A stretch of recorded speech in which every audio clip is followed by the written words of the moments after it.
Now, if everybody's comfortable, we can get started. I've announced that this seminar is to be about the cosmic network. And therefore, we've got to spend the first evening understanding something about the nature of networks. Because in order to get the principle of a network across, I have to convey to you an idea which is extremely simple, but which is difficult to grasp only because we're not used to it. We are used to thinking as Westerners, as having a certain kind of language, and therefore a certain kind of logic that goes with it. We're used to thinking of the world in terms of the game of billiards. In other words, we are still thinking about our psychology, our bodies, and their relationship to the outside world in terms of what would scientifically be called Newtonian mechanics. And Newtonian mechanics has a very long history because it goes back to some of the atomic theories of people like Democritus, who were among the great pre-Socratic philosophers of ancient Greece. And so we may as well begin with a little bit about the history of the idea of an atom, because this has always fascinated people. What is the world fundamentally? What is all this? Well, one way of finding out is to take a knife and chop something in two, so you can see what's inside it. What is an apple inside? What is a seed inside? What is a human body inside? And then you find that when you chop a thing in two, you've got two pieces, but the cutting reveals that it has a structure inside. And this structure is composed of what we call organs or parts. And then in turn, in order to inquire into them, we take them and we chop them apart. And in our curiosity to find out how it's made, in just the same way that a child will take a toy to pieces, we chop and chop and chop until we've got bits so small that they're the same width as the edge of the knife. And they can't be cut anymore unless we can find a finer knife. And so when we get down to that bit beyond which there is no bitter, it is called in Greek atomos, which means, the first letter a means non, tomos, cuttable. And so the word atom means that smallest particle of the world which can't be cut into any smaller particle. And that's the original idea of atomism. So then, it went further than that to the notion that the world was built in the same sort of way that a house could be built of bricks or stones. The world is seen, therefore, as a composite of fundamental particles. Then what remained to be discovered was the laws governing the relationship between these particles. And so naturally one thought of them as little balls. Why balls? Because balls are hard to cut. If you take a ball bearing and hit at it with a sword, it's liable to jump right off to one side. A cube will submit to being cut, but a ball is very difficult to get at. A very strong form of nature. So people have always tended to consider atoms as balls, especially atoms of liquid. There was a notion, you see, that the atoms of the element of earth were cubes, because cubes all sit together rather firmly. Liquid, which when you put up goes bloop, that was balls. Fire was made of, if I remember rightly, pyramids. Air, I can't remember what air was made of. And what their atoms were shaped like. Maybe sausages or something like that, because air is pretty difficult to get at too. But they had some ideas. But fundamentally, what has influenced Western thought, and still influences Western thought, is the idea of an atom as some sort of fundamental little planetary system. And so these things come into relationship with each other, and they bang each other around, as in the game of billiards. And so if we are to understand the world profoundly, we have to find out what are the laws governing the relationship of the atoms. Now, you must understand, first of all, a principle about what are called laws of nature. We inherit the idea of laws of nature from our theology. And our theology that we've grown up with is in certain ways peculiarly different from the theologies of Oriental peoples. Jewish theology and Christian theology, which have entered very profoundly into the common sense of the average person, have an image of the world which is quite basically political, and we'll go further than that and say it's monarchical. It's based on the idea that the world is a construct evoked out of nothingness by the commandment of a celestial king.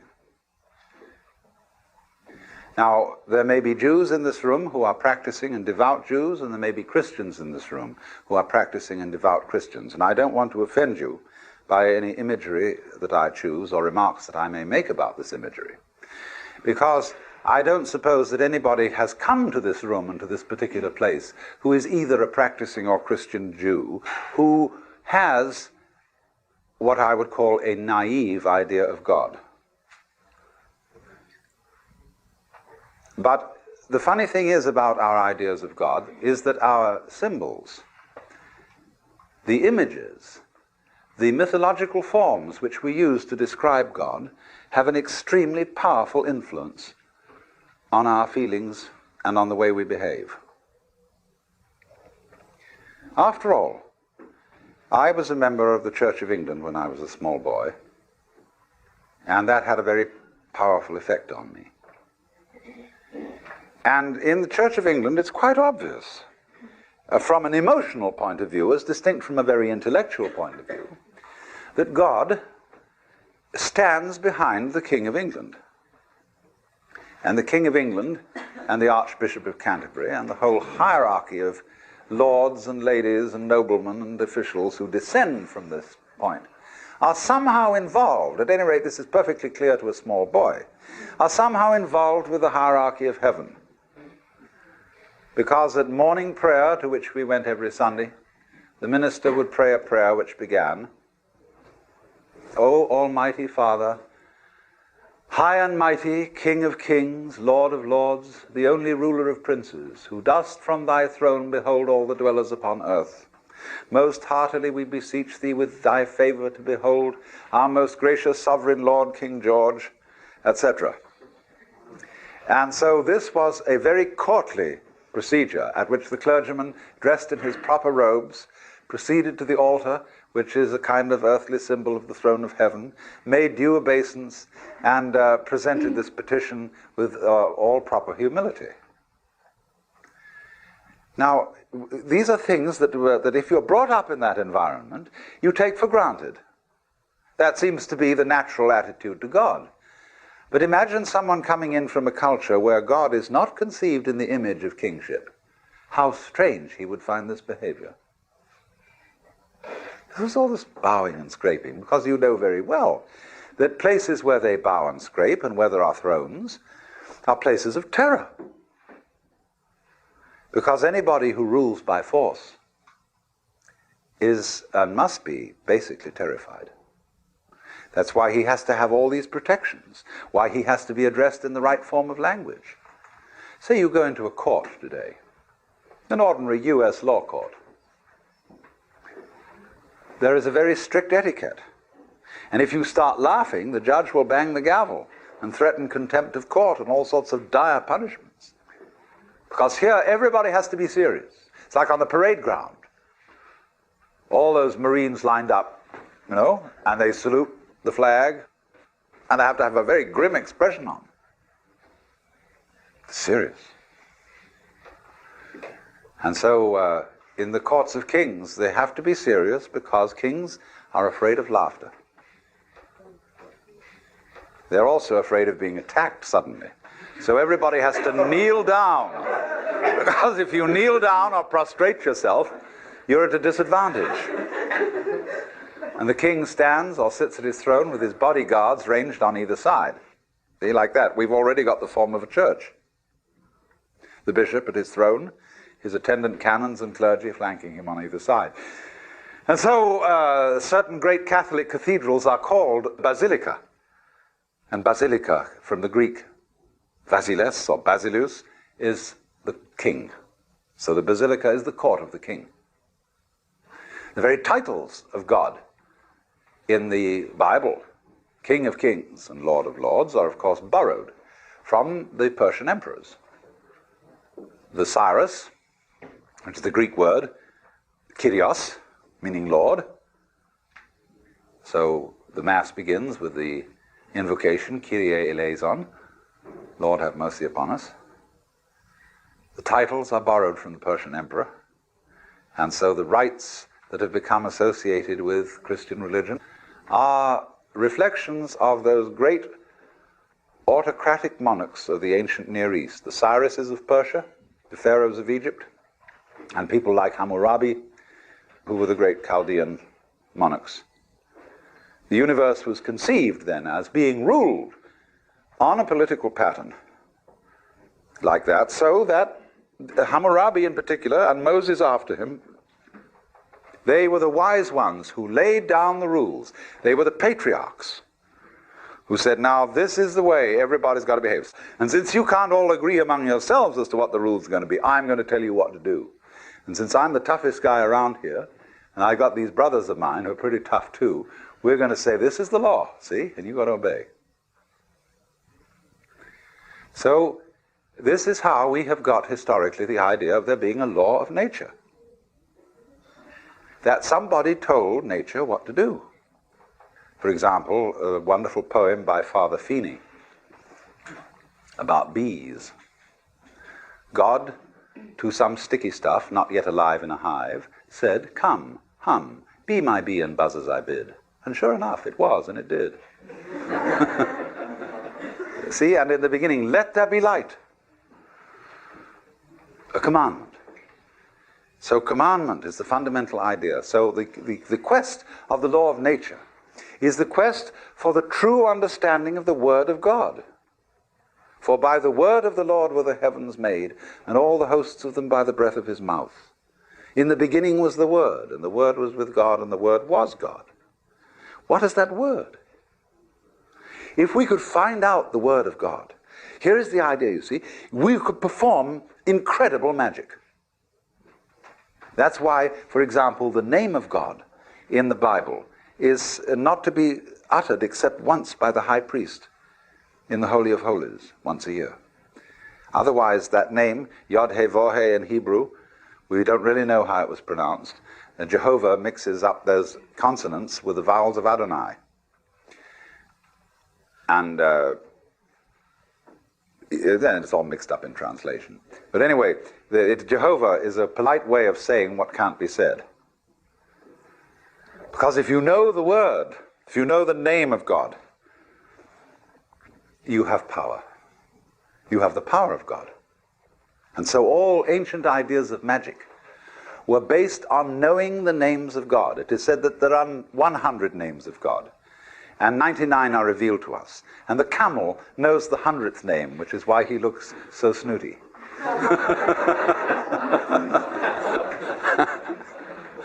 But so also, a person in what we now call primitive orders of society are loath to reveal their names. Because if I know your true name, I can utter it and have power over you. Now, you say, well, that seems a very naive idea, but it is exactly through the knowledge of names that we have Western science. And that is magic. That is through trying to understand the laws of nature. So that if you could understand the word underneath all the phenomena, you could change the phenomena and create magic. Only this, that many scientists have got rather sophisticated and have realized that the word comes later than the event. That in the beginning wasn't the word. Of course, if you want to make new sense out of the phrase "in the beginning was the word," you have to go to Hinduism, where they have the idea that vak, V-A-C in Sanskrit, or speech, is the basis of creation. But by this they fundamentally mean vibration. As sound, you see, is they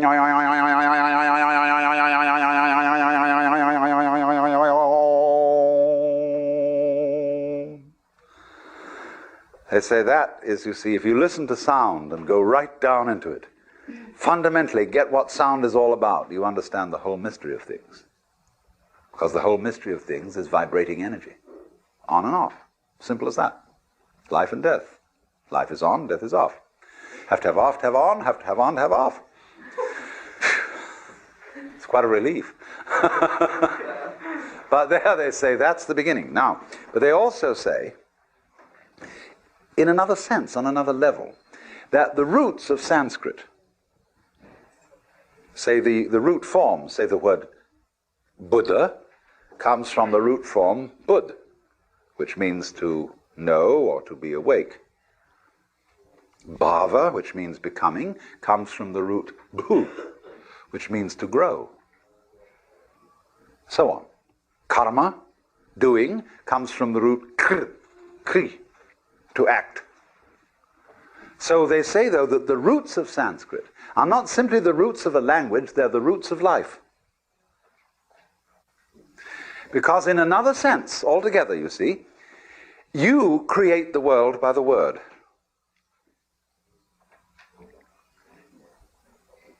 And this is something that we're not very conscious of. It's the way you think that determines your basic reactions to what happens.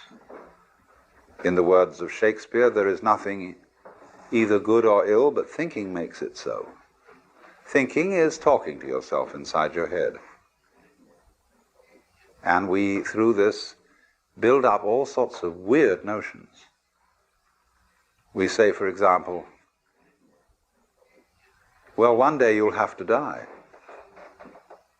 Have to?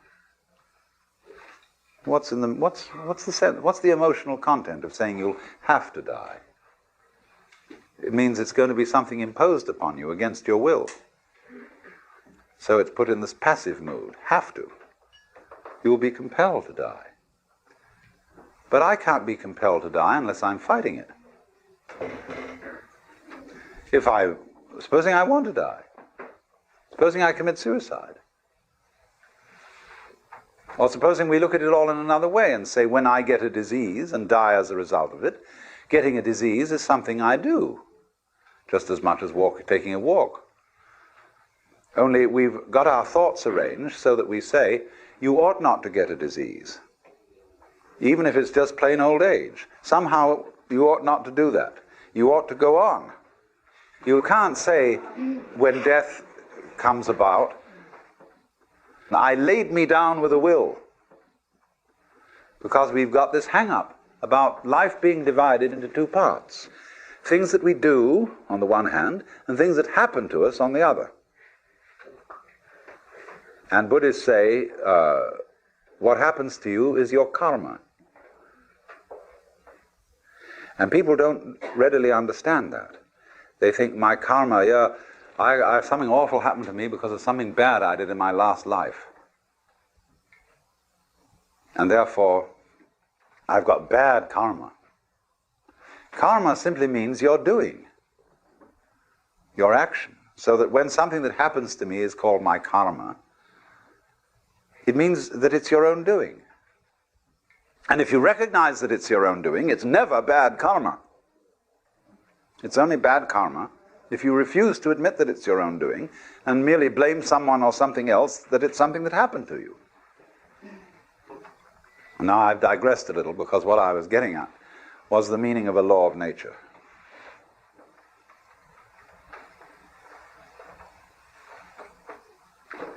laws of nature were taken over, the idea of the law of nature was taken over by Western science from this ancient magical notion of the Word of God, the commandment of God, being the foundation for everything that happens in the world. But now, today, in Western 20th century science, there is an entirely new idea of the law of nature. The laws of nature are not things that exist in any real sense, which phenomena like the motion of stars or the behavior of animals and rocks, they're not phenomena which these things obey. The universe is doing its stuff. But because we have a certain kind of structure and brain, we want to make sense of it. And therefore, we find various ways of understanding the world by the principle of regularity. Now, what's that? Let's take a clock. A clock ticks regularly. But the world does not tick regularly. Inconveniently enough, the sun does not have the earth go round it in a neat 360 days. This has always irritated calendar makers. How to make a rational calendar? There is no solution, because the rotations of the earth upon its own axis do not neatly synchronize with its rotation around the sun. There's always something a little odd about it. So what we do is we superimpose over this rather odd elliptical path the ideal figure of a circle with its 360 degrees. Now that is also like putting a ruler along a piece of wood and saying this piece of wood can be cut to 12 inches. Now there are no inches in the wood. Inches are a method, a technique that human beings have invented for measuring things. And so we can cut out of a piece of cloth or a trunk of a tree so many feet. Well, originally, it's simply comparing the trunk with us by putting our feet over it one after another and saying it's so many feet long. Or so many spans when you stretch out the hand. This is the fundamental idea of measurement, and the inch is, of course, one joint. Not your kind of joint. And so this comparison of man's body and its regular shape, you see, 10 fingers on either side, 5 fingers on either side makes 10, 5 toes on either side makes 10. And so by stretching ourselves out, as it were, against nature, we measured it. And the idea of measurement is the same idea as the idea of the law of nature. A law of nature is exactly the same kind of thing as a ruler, or a hammer, or a saw. It is a way of thinking which enables us to control our environment. By observing regularities, and then by making a calculus, which is a process really of betting. Will it be regular next time? And the odds are that it may be. If it's done it once this way, it's likely to do it again that way. So in this way, you predict eclipses of the sun. You predict the phases of the moon. You measured them. You counted how it went, how often it did it like this, how often it did it like that. And you say, well, it keeps on doing it. And you think, wow, this is fascinating. It seems to obey me, because now I can tell you any time it's going to come up. And if the other people around haven't figured it out, they think I'm magic, because I'm going to say to them, the moon is going to change at such and such a time. So many days from now, it's going to have a different shape. They'll say, my God, he was right. And they'll think, I'm making it happen, because I can do that. And so I get a rather privileged position, because I could predict. But that's the basic idea, you see, of the law of nature. The law of nature is a human network, like the lines of celestial latitude and longitude. They don't exist in the heavens, but we project them on the sky in order to measure the positions of the stars. Because the stars are scattered in a very confusing way. And just try and remember that mess and figure it out. So the clever ones, you see, just said, look at it through a network, a spherical network. You can number all the squares in the spherical network in accordance with the principles of the circle, the 360 degrees. You've thrown the network on the sky. It isn't really there, see? Then to help you a little further, pick out some of the big stars and see if they make a shape. You know, this is like doing a Rorschach test. And you see, oh, look, there's one over there that looks like a dipper. Or some people call it a plow. And there's one there that looks like a cross. And there's one there that, by some extreme wangling, can be made to look like a virgin. And all these lines that join the constellations together are our ways of projecting a pattern upon this great and glorious confusion so that we can remember it and chart it. But obviously, you can very well see that if you looked at this same pattern of stars from some completely different position in space, all those constellations and their arrangements would vanish. And you would have to invent a new one. Because there is nowhere where the stars really are. It depends where you're looking from. So in this sense, then, man in nature, with his extraordinary symmetrical brain and its amazing complications, figures it out. And it's man who introduces the law into the world. He invents it. But in a way, invenire, to invent, is to discover. But what we discover, in a way, is not something that's out there.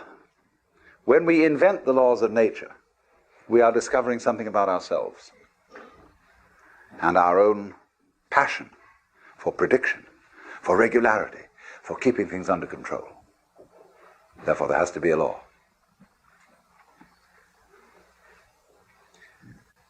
So then, going back right now to the beginning of what I started to say, the question was then, what is the law of relationship between the atoms, between the fundamental billiard balls of which the world is composed? Well, you watch the game of billiards, and there's a cue, and it hits that ball, and then it moves over, and it hits that one, and then that hits that one, and then that hits that one. And so the final ball, which moves into the pocket, has its behavior explained through its contact with the other billiard balls and the final contact with the cue. That's why it did it. And so this view of the world as something that happens by the mechanical processes of the law of cause and effect is one that is really basic to most people's common sense today, to most educated people. They would say it's very difficult to figure it all out because the whole thing is so complicated. But if you could know all the details involved in, say, the behavior or a single act of a human being, you would find that it was the ineluctable result of a series of bouncing balls against each other, fundamental atoms that predisposed the great final event to be just like that. So that theory of the relationship between the atoms is called, in technical language, catenary. C-A-T-E-N-A-R-Y, catenary. A catenary effect, or a relationship between events, is like, for example, to use another illustration, where you stand a row of bricks up, end up, you know, and you knock over the first one and they all go kata, kata, kata, kata, kata and fall down. That is a catenary sequence. But it becomes increasingly obvious today to the physicist and to the biologist that that will not do as a sufficient description of how various events affect each other. And so there's another type of causal relationship altogether, which is called, instead of catenary, reticulate. R-E-T-I-C-U-L-A-T-E, reticulate, from the Latin rete, meaning a net relationship. Wherein, in other words, any given event is not simply ascribed to one or more previous events, but that the relationship between the past and the present, and between the present and the future,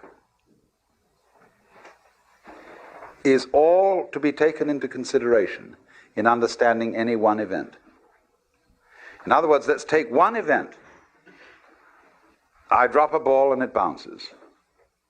Let's say it's an event. I don't know how many events it really is, but we'll just say, for the sake of argument, that it's an event. Now, is it enough in describing this event to say, I let the ball go, it obeyed the law of gravity and hit the floor, but because it was made of rubber and had some air inside it, it bounced and sort of slightly disobeyed gravity because it had an energy in it? But that's not enough. Because that the ball dropped, that I let it go, that it bounced, depended not merely upon a historical sequence of events that you can lay out in a string along a line of time. It depends also upon a present context. There must be a certain density of air. All kinds of things have to coexist with this in order for me to be there to drop the ball at all, much less manufacture a ball. So that what happens must be considered not merely as a historical phenomenon, but it must be seen in context. Context is terribly important, because it isn't just when a thing happens that is important, it's where it happens. In what setting? So that you could say that my blood in my veins is in a certain setting. In a test tube, it's in a completely different setting. And in a test tube, my blood is not behaving in the way it behaves in my veins. And therefore, it's not the same thing.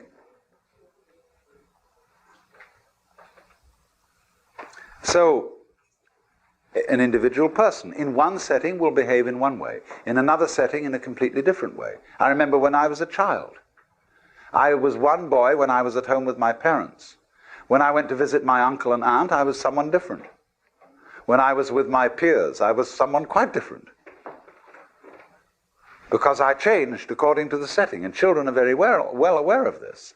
It's only as we go on that we keep having it drummed into our heads that we ought to have a consistent character, because we're influenced by novels, where the characters are supposed to be consistent. And so you ought to have a consistent character. You ought to behave the same in all circumstances and towards all people. That merely means you become inflexible. So what things are, therefore, depend on the context in which they're found, upon their network relationship to everything else that's going on. And one of the reasons for this, which is going to lead us to something more profound but much simpler, is, of course, that the whole notion of a thing or of an event in nature and of causal relationships between different things and different events is a purely abstract idea that does not really fit the facts of nature at all. In nature, in this physical world that you feel when you hold your head, or hold somebody's hand, or just breathe. In that world, there aren't any separate events. None whatever. Sure, there are all sorts of wiggles around here, all sorts of lines, all sorts of colors, all sorts of surfaces, all sorts of forms, but they're not separate. Because you see, you can't separate an inside, what you are inside your skin, from the outside of the skin. Because you can see that at once. If there weren't anything outside your skin, there'd be no inside. It takes the outside and the inside working together to create this situation. And in the simplest way, the situation that I call my body wouldn't be operating unless there was air around here to breathe. This physical phenomenon goes with the situation of there being air. Now, true, it wiggles about inside the air in a rather complicated way. And other people watching say, something going on over there. You know, because the air you can't see and it remains rather constant, except when there's a gale. And so you don't pay much attention to it because it's always around. What you pay attention to is what changes rather rapidly. And you say, well, that's a that. Say, hey, you say to someone, you see this change going on, some wiggling over there, and say, psst, what's that? See? And he knows what you mean by a that. A that means something on the end of a finger point. It's different. It's peculiar. See? Now that's a that. So from that comes the idea of an event or a thing, a that. But all these that's that are happening aren't disconnected. They go with each other, just as I go with the surrounding air, and just as this whole situation in which we are at this moment is a complicated going withness. Now here then we get to the fundamental idea, this idea of going with. And from this we shall be able to construct the whole notion of network. And this is the idea I said at the beginning, is extremely simple, but very difficult for people brought up to use Western languages to understand. Now, going withness, we could call it relativity, relationship. Means simply, let me first of all put it in a very extreme form. Consider yourself, sitting here at this moment, being just exactly the sort of person you are, maybe a little neurotic, maybe a little sick physically, maybe a little ashamed of yourself for some reason or other, or whatever, you know? Just the way you are anyway, just like that, sitting here. That situation goes with, as back goes with front, the entire situation of the rest of the universe.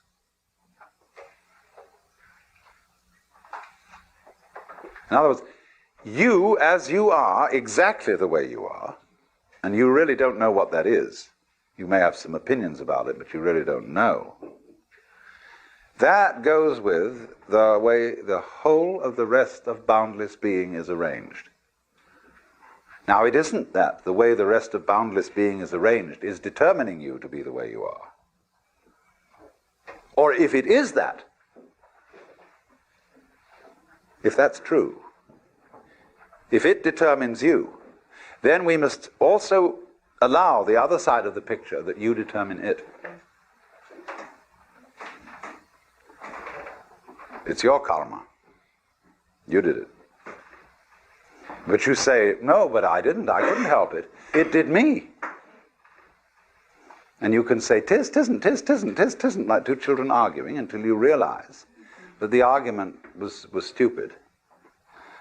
Because you and it are one event, and it isn't a question of it controlling you or you controlling it. It's all one event. As Teilhard de Chardin said, the whole universe is the only true atom, the only truly indivisible whole. The human being, though, finds this difficult to understand because we're always telling each other, now you should be different. You ought to change. You can't be like that. Now listen, you're sick, and I got a system. See, I've got a system. I've got a real school here, a thing that is very important, and you should come and study with that. It may not be mine, but it may be some big sage or pundit that I know, and you should come around and study that. And I've thought about this for a long time, because I've heard every kind of opinion of all the sorts of things that I should do in order to get myself into shape. And I realized that if I followed this advice, I would spend my entire day doing exercises in preparation for life. I don't know when I'd ever get around to that. But you know, I would have my half an hour's yoga practice, 1 hour of zazen, so much physical exercises, and so much memory practice, so much special diet preparation to be sure that I got proper food. And if I think this all through, I think, oh my God, it isn't worth it. Then another school of thought will say, no, that's the thing, you're getting confused. Just do one thing, see? But then I say, now how am I going to choose which one I'm going to do? Well, he says, obviously this one's the best. And then before you know where you are, you're sewed up by some religious fanatic. Now, please, I don't want to do this to you. Please don't think that I have any such recipe that I'm going to give you anything to do for 5 minutes every morning. I just am not. I want to, my whole notion would be to set you all free so that you'd only have to attend one seminar, never have to come back.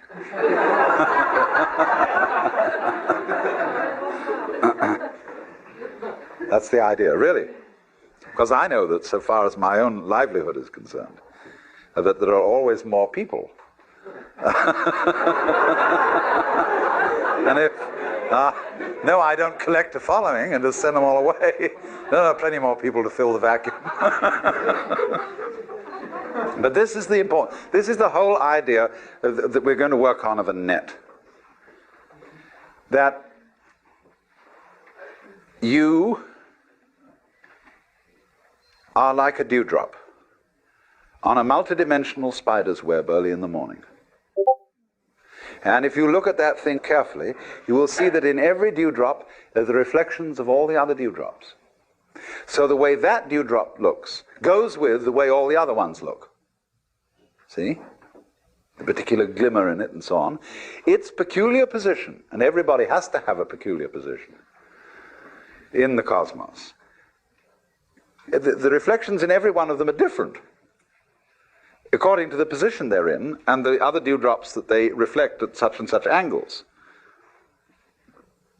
But nevertheless, the whole network, all the dewdrops, depend on each individual dewdrop. And each individual dewdrop mutually depends on all the others. And that's the sort of a scheme we're living in. And it a little bit affronts our logic at first, because we say, I can understand that I depend on this universe, because after all I need sunlight and air and water and the help of the society and all that kind of thing. I needed a father and mother. But looking at it from the other point of view, I find it very difficult to see how the whole thing depends on me. And that's because we've been brought up with a put-down theory of the individual. No, children should be seen and not heard. You are the servant and subject of God, and don't you ask impertinent questions. Or another way of putting us down is to say, well, you're just a piece of a fluke in a mindless mechanism. See? So we always managed not to find out that the relationship of the network is mutual. It runs both ways. That it depends on you just as much as you depend on it. Because you see, it's you, with your ingenious brain, that, for example, turns vibrations of air into sound. You turn whatever the sun is doing into light. You turn whatever the air is doing into a sky called blue. There is only blue for a brain.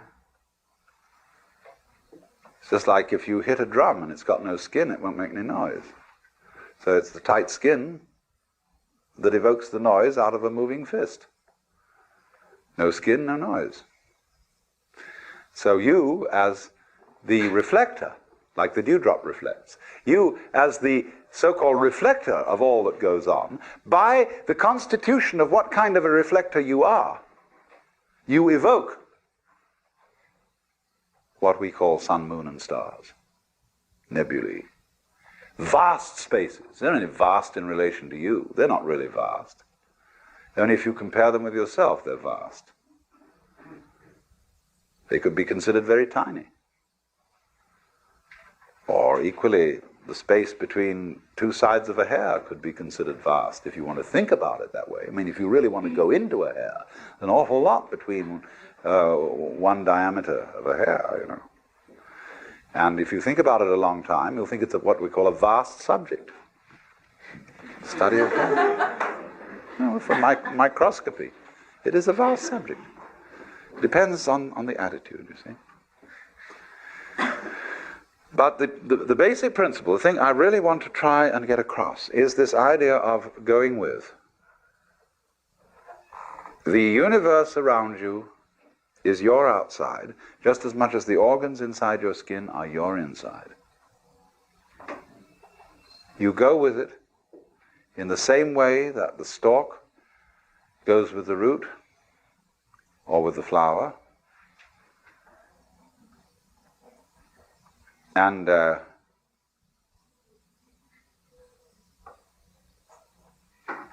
as front goes with back, as north pole of magnet goes with south pole. This principle of relationship governs everything.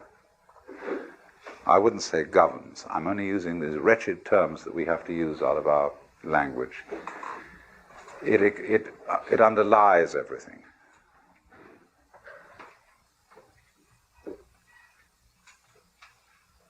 And it's important to realize, and let me repeat this, that the great universe does not control the small individual any more than the small individual actually controls the great universe. This is not a question of controlling. It is a question of more like dancing, of what happens, rather than what makes it happen. Things aren't made to happen.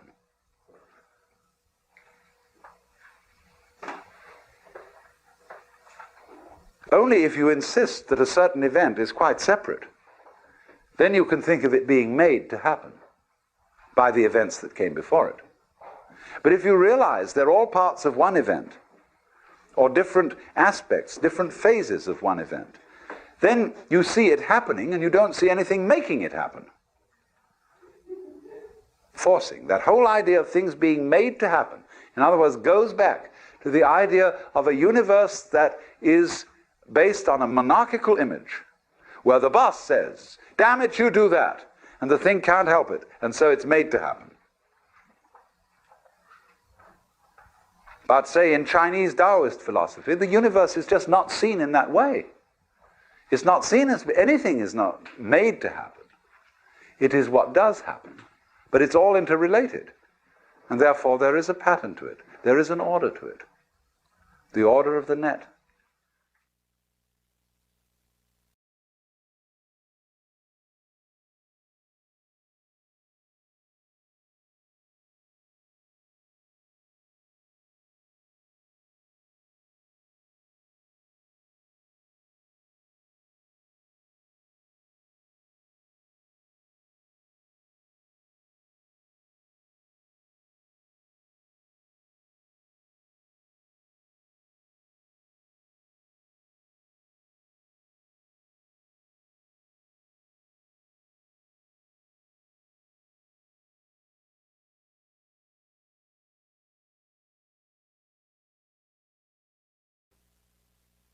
I was talking in last night's session about the nature of networks. And you remember that I explained the two different conceptions of causal relations between things and events. And I may as well write these down unless you've forgotten them. There's the catenary and the reticulate. In this kind, things and events are explained as being links in a causal chain. And so every particular happening that is identified as a thing or an event, which is, however, quite an arbitrary kind of selection, is explained by its past, by the chain of events which lead to it in a causal sequence. On the other hand, in thinking of the reticulate relationship, a thing is explained not simply by its relationship to past events, but by its context, that is to say, its relationship to present and future events as well as past, so that every event becomes something in a network. Now, you will very well understand that when you see the knots in a network, or better, the squares of the net, they're all held together by each other.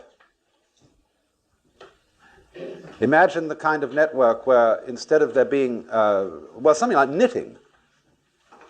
In knitting, the stitches are all held together by each other. And if something breaks at one point, the thing starts raveling. So the reticulate view, or the net view of the universe, is one in which the Buddhists say everything mutually interpenetrates everything else. So as I was trying to make the central point, the point of implication, the point of relativity, that things go together like two sticks standing on the ground in this way. See? They give each other mutual support. Or like the three rings in the Ballantine beer trademark, or the Christian symbol of the Holy Trinity. Those rings interlock. But take one of them away, and the interlocking is broken down for all of them. So in the same way, the individual, although seeming to be something that rattles around in the universe, although a given planet or a given star seems to be something that is moving on its own, motion, the behavior of stars, is a situation that arises only because of the mutual interdependence of all stars. Because, to take a very simple illustration, if there is only one star in the whole universe, no motion can be ascribed to it. It can't even be said to be still.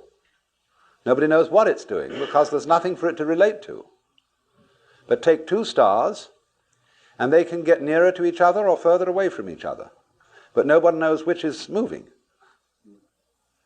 Get three stars, and then you have, say, two close together, and one of them seems to go away. Now, who is moving away from who? Are the two stars saying, hey, we don't like you, we're going to get out of your way? Or are they saying to the other star, why don't you like us? Why do you keep going away? Well, who's right? Well, you can say on the principle of democracy that the majority must be right. But then they say, well, let's have an umpire, and we have a fourth star who can stand above us. You see, two stars can only move in a straight line with respect to each other. Three stars can move in a plane with respect to each other, but a fourth star can establish a third dimension, where we can say, I can look down on you and take an objective standpoint. But then the argument is which one of them is the fourth. But that's the basic principle on which the whole universe is constructed. It's a relativity system in which motion depends on comparison with something relatively still. And there can't be any motion at all unless there is that comparison. So, because of this relationship, every individual is so related to everything else that's going on that you imply it. In other words, anybody who was a great scientist from some other world altogether, who studied a human body carefully and figured out the conditions under which such a thing would exist, he would come to the conclusion that that human body was something from a universe just such as we have. He would find that your structure and your behavior implied this whole thing. Just as with a laser beam system, you can photograph a small fragment of any photographic negative, and from that tiny fragment you can reconstruct the whole picture from which it was taken. Because the crystalline tensions in that fragment imply the whole context of crystalline tensions that belong to that particular negative. So in exactly the same way, you as an individual imply this world, and this world mutually implies you. And you are a natural formation, moving in and with this universe, not determined by it, because this is not a system of determinism. But you are moving with it in just the same harmonious way that you notice the waves moving, and the trees growing, and the clouds moving. And as you don't accuse the clouds of making aesthetic mistakes, so really is a certain light in which you can see human beings, both good and bad, as perfect forms of nature. You may have fashionable discriminations about who is beautiful and who is ugly. You may have metaphysical discriminations about who is sick and who is healthy. You may have moral discriminations about who is good and who is evil. Now, these are all points of view, relative points of view. They're all legitimate because they are parts of the functioning of the whole. The fact that you take those points of view, that too is part of nature. But a skillful person lives on two levels at once. You live basically on the level where you know there are no mistakes. Can't be. Everything moves in accordance with what the Chinese call the Tao, the way of nature. And if you have that basic feeling, you will always be sane. But you are able to comprehend within that feeling a more restricted point of view, whereby things are good and bad. Just as in the confines of this room and this area, it's perfectly clear that there's a difference between the up direction and the down direction. But we know that this area is situated in interstellar space, and there is no up and no down. Now, the second situation doesn't contradict the first. But if you have only the discriminatory point of view, if you take your fundamental stand as a being on the difference between good and evil, you get in the Christian hang-up.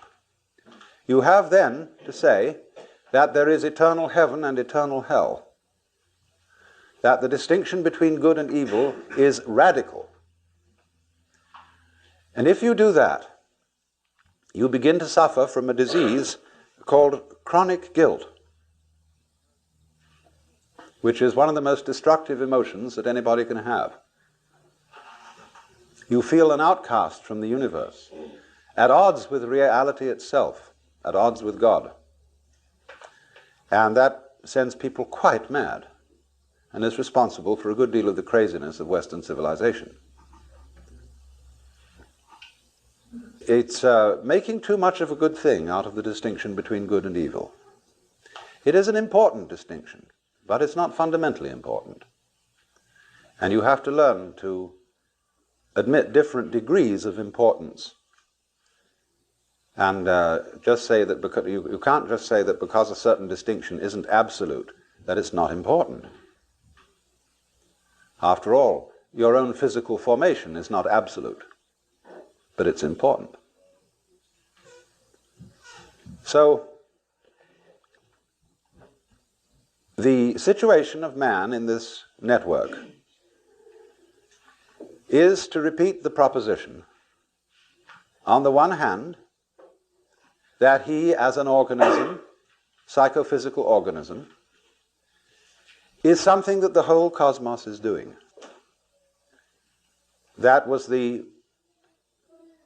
as much of truth, I think, as there is in modern astrology, which I regard as a pseudoscience. But it is based on a very fundamental principle, that when you draw a map of a person's soul, you draw a small picture of the universe, a very crude picture. And that is the design of that person's individuality. The truth is, therefore, that your soul is something which contains your body. Your body does not have the soul inside it like a spook. and the whole cosmos is your soul. So the cosmos is doing you at the point you call here and now. Reciprocally, you're doing it. And the one depends upon the other. You have difficulty in conceiving this as a Westerner because we have all been brainwashed by several centuries of put-down theories of man. That you were the wretched little subject, and a disobedient one at that, of an eternal king, and B, that you were just a fortuitous congress of atoms in a mindless mechanism of incredible vastness. Having entertained those two theories of man and of existence for so many centuries, we are very much brainwashed into being unable to see that we and the universe are mutually causative, or, to use the Chinese expression, mutually arising. Now then, a second difficulty arises in this, which requires that I bring in some ideas, first of all, from Buckminster Fuller. The principal notion of Buckminster Fuller's thought, and if you don't know this name, Buckminster Fuller is what I would call a philosophical engineer, a man who is one of the most creative minds in the modern world. He invented the geodesic dome, which is his main claim to economic fame. But beyond that, he's done a great deal of extremely fascinating thinking about the future of technology and the situation of man in the universe. And he has devised this important term, synergy, coming from the Greek syn, with, ergos, work. But what he means by synergy is this, that every complex organism has as a whole an intelligence greater than any one of its parts. This is a difficult idea to swallow because he applies it to technology in this way. He is saying that the industrial natural complex in which we live is something that is going in a certain direction on its own, whether you like it or not, and that it is able to organize your behavior in a more intelligent way than you can organize it. And he believes, therefore, that the increasing complexity of the industrial complex will of itself, say, outlaw such lunacy as war. It will make it impossible. And that we shall find ourselves increasingly organized by an intelligent system that is not under our conscious direction, but will make us feel, I suppose, rather as our individual cells feel inside our bodies. He gives an illustration. The transportation communications network, aircraft, radio, television, telephone, these taken together are constituting a global net, which might be said to be something like Teilhard de Chardin's idea of the noosphere. I hope you all read Teilhard de Chardin, the famous Jesuit theologian who wrote the best of his books is The Phenomenon of Man. The Earth, which is the geosphere, from the Greek geos, geese, the Earth, then the Earth as the geosphere is covered with a biosphere. That is the sphere of living organisms. The biosphere, in turn, generates the noosphere, which is the communication network that we call the mind, through literature, through speech, through radio and television communication. The noosphere is slowly realized. So Buckminster Fuller is really talking about the same thing. The noosphere is the network of communication set up by technology. And so, for example, let's just take air transportation. as a result of jet planes, all centers that are in communication with each other by jet aircraft are becoming increasingly the same place. When you wake up in Tokyo, having come from Los Angeles or San Francisco, you are slightly in doubt as to where you are, because Tokyo is an immense muddle. It's a mixture of Paris with Los Angeles, of San Francisco with Shanghai, of London, vaguely thrown in, and sort of a touch of Japan. It's a phenomenal place. But if you live in San Francisco, you realize it's becoming more like Tokyo, because we have a tremendous inrush of Japanese culture. We have superb Japanese restaurants.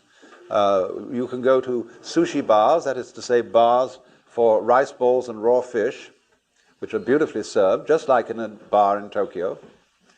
And increasingly, we have supermarkets which sell Oriental, African, and Japanese goods. And I call them supermarkets for the unusual.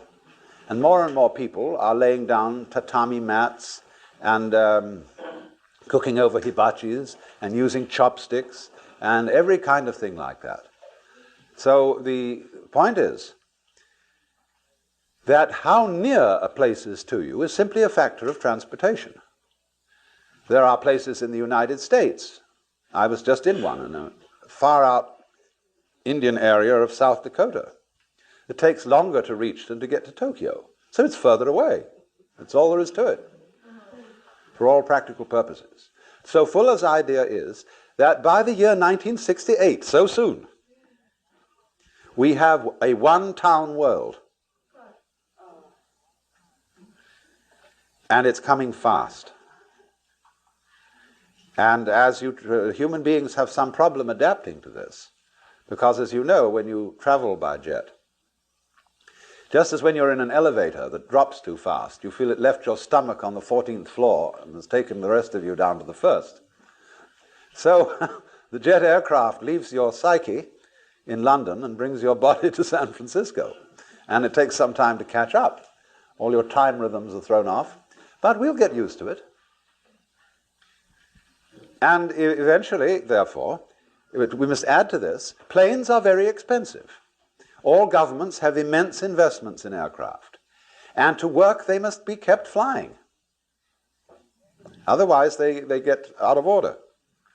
So they must be kept moving. That means there's also a huge tourist business, constantly interested in shuffling people all around the earth. And as a result of that, it's going to be increasingly a vested interest. And politicians will find it harder and harder to stop it in the interest of having a war. So what we are in effect reduced to at the moment, so far as wars are concerned, are experimental wars. Wars in small areas against people who allegedly don't matter very much, in order to test out our military materials and techniques. Because nobody can afford to keep a large standing army in which there are no veterans. So they must have practice. And so practice wars are carefully arranged. But increasingly, you see, they find that these practice wars rouse passions and disturb everybody in all directions, because there is no such thing as an unimportant people. And so they become increasingly difficult to carry on. So Fuller is extraordinarily hopeful about the future of mankind, because he feels that the synergy, the quality of intelligence in the total system, will overcome the folly of individuals, or of parts who are unable to act with full understanding of what's going on.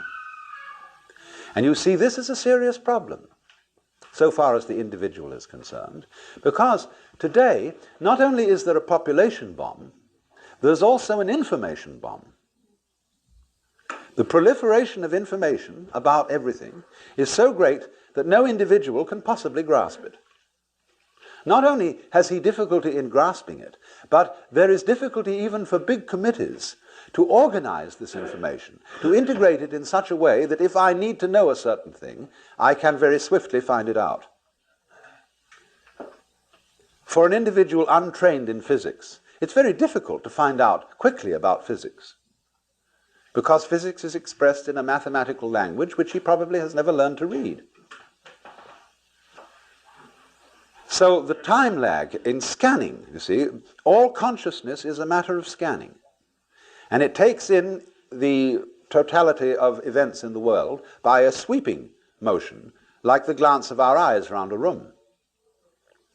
Well, it takes time to glance your eyes around the room and register what's there, if you want to remember it consciously.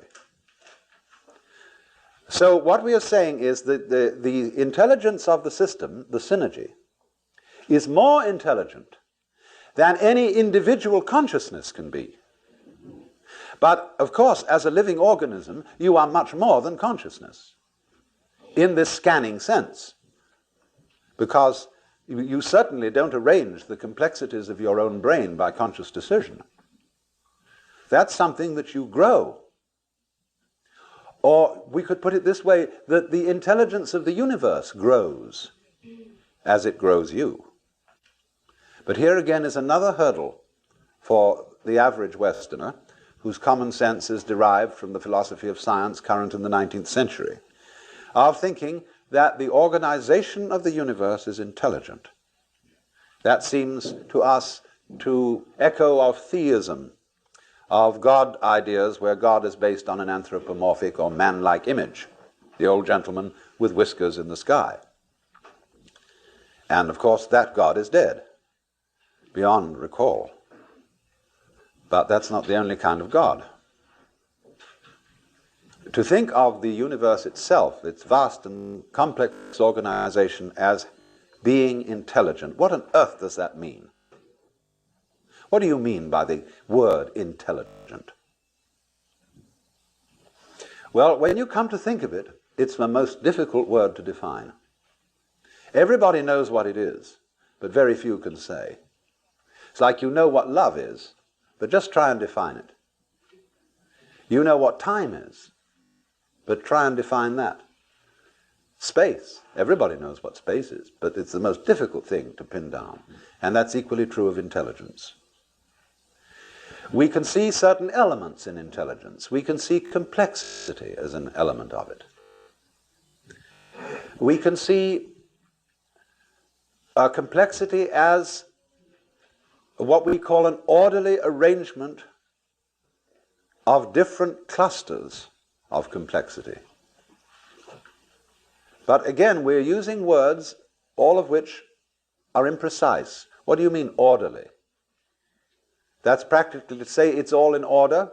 It was almost like saying it's intelligently arranged. We recognize these things, but we are not quite sure what we mean by them. But we recognize them at once. And for example, if we begin with the pure hypothesis that we ourselves are intelligent, and let it go at that. If we are not, then nothing is.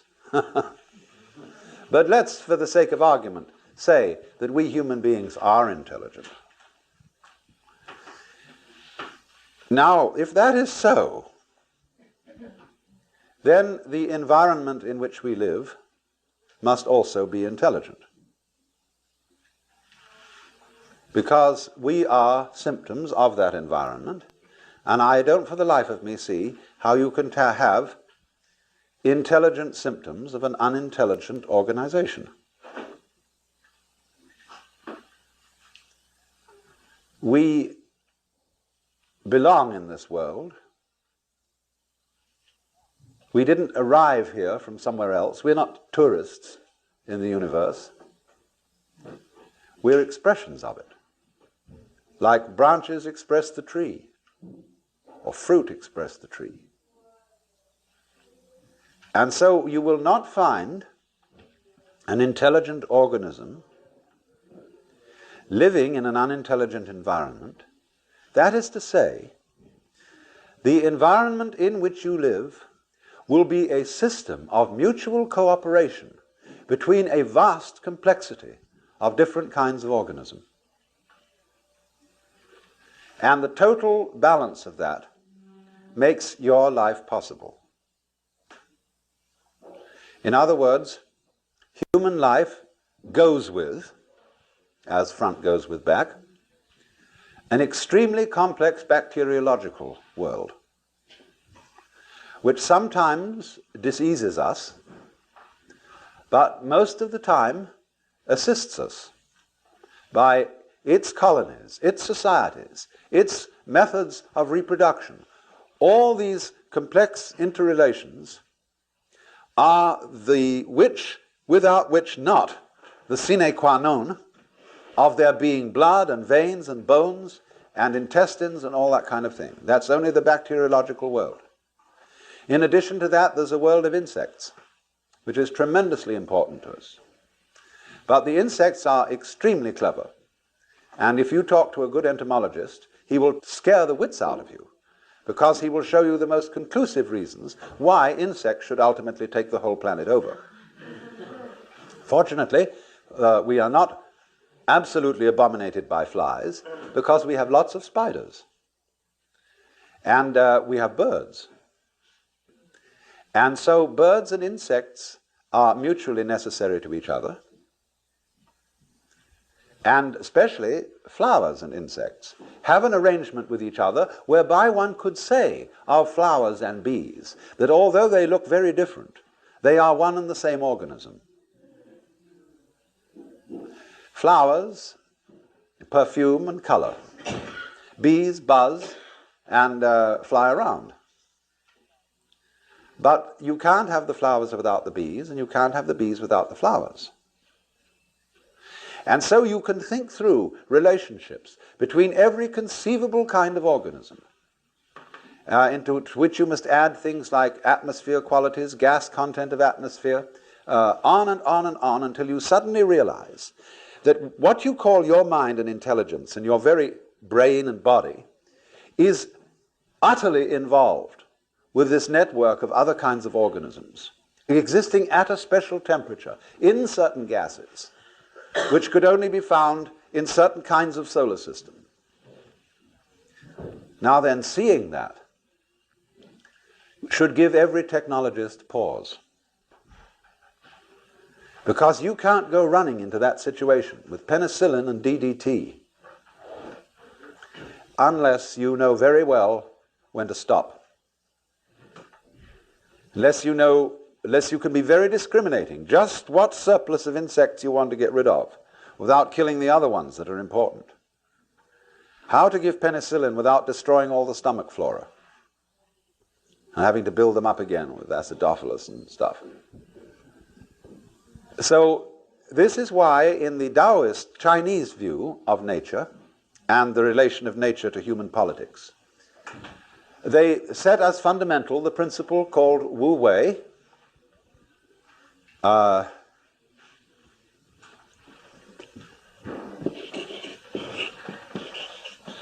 Wu Wei,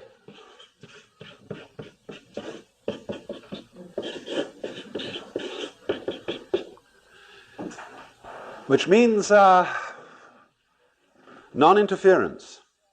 Not quite what we mean by laissez-faire, but rather close to it. That is to say, when you act upon nature, and you can't help but interfere. There is no way of isolating yourself from the world. Every time you breathe, you interfere with something, see?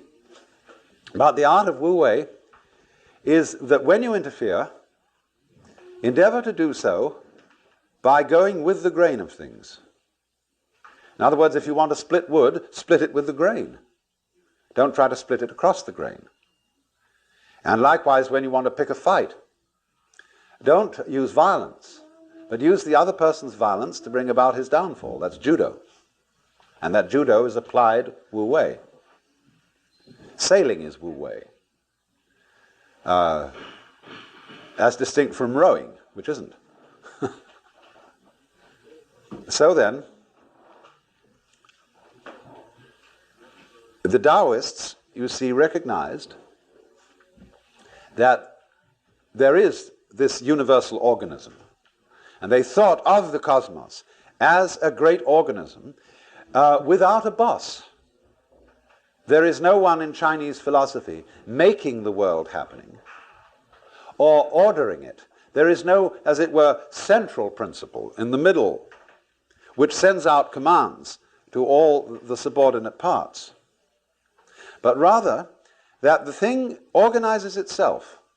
Their word for nature being ran, meaning what is so of itself. So they saw the whole cosmos as a self-regulating organism, and they further saw that the individual is not merely a part of that organism. He is an expression of the whole thing. And the whole depends upon this expression, just as much as the expression depends upon it. And that was the principle of mutual interpenetration, which is called in, it's more familiarly known by its Japanese name, Jiji-muge. The principle of the network. Between thing-event and thing-event, there is no obstruction.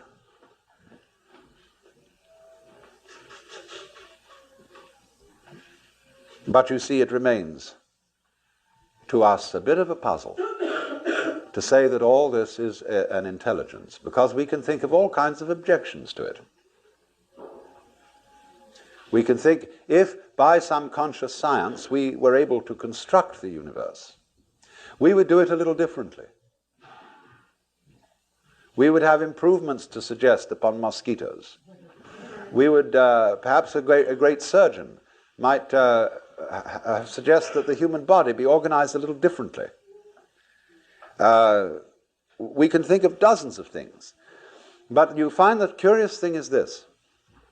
When you try to think out carefully how to improve the world, and then you realize is what the consequences of your suggestion would be, you wouldn't like all of the consequences. Hence the saying, be careful of what you desire. You may get it.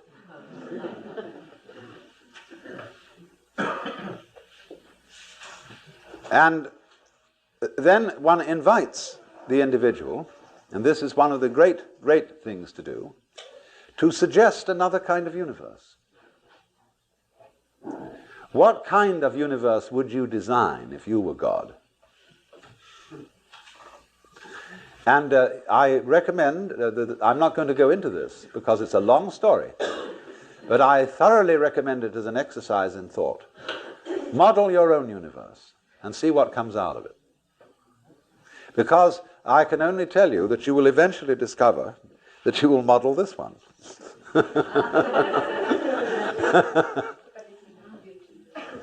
And you'll find out, you see, that it's based on certain absolutely fundamental principles, which of course includes the game of hide and seek. Now you see it, now you don't, which is vibration, which is the same thing as energy. And you've got to begin with that. But that, once you start with that, it implies the rest. Because all that we see around us is just a fantastic combination of black and white elements, of what the Chinese call the yin and the yang, the negative and positive forces. And it all leads to this, but in an incredible dance. So then, you have difficulty, though, of course, in seeing the world as an organism, because when you look out at the stars, you are in roughly the same situation or relationship to what you are seeing as when a physicist studies the constitution of the atom. He will make a map of the behavior of the nucleus in which there will be various rotating particles or wavicles. And you will see something which looks like a mathematical design and doesn't look like an organism. Because we expect an organism to be a kind of gooey thing with blood and flesh and wriggles and so on. So if you looked only through the microscope, you wouldn't see the organism. Well, when we look out at the rest of the universe, we are, as it were, sitting down on one of those electrons, looking through a microscope at the rest of it. And therefore we don't see the sort of total design it makes up. That's much too far away from our conscious inspection. And this is one of the reasons, then, why it's difficult for us to formulate the idea that there is an intelligence operating here. Because all we see is a firework display, this tremendous display of radioactive mud and gas. And one would say, well, it's just a kind of a contraption that happened to arrive there, and that's all there is to it.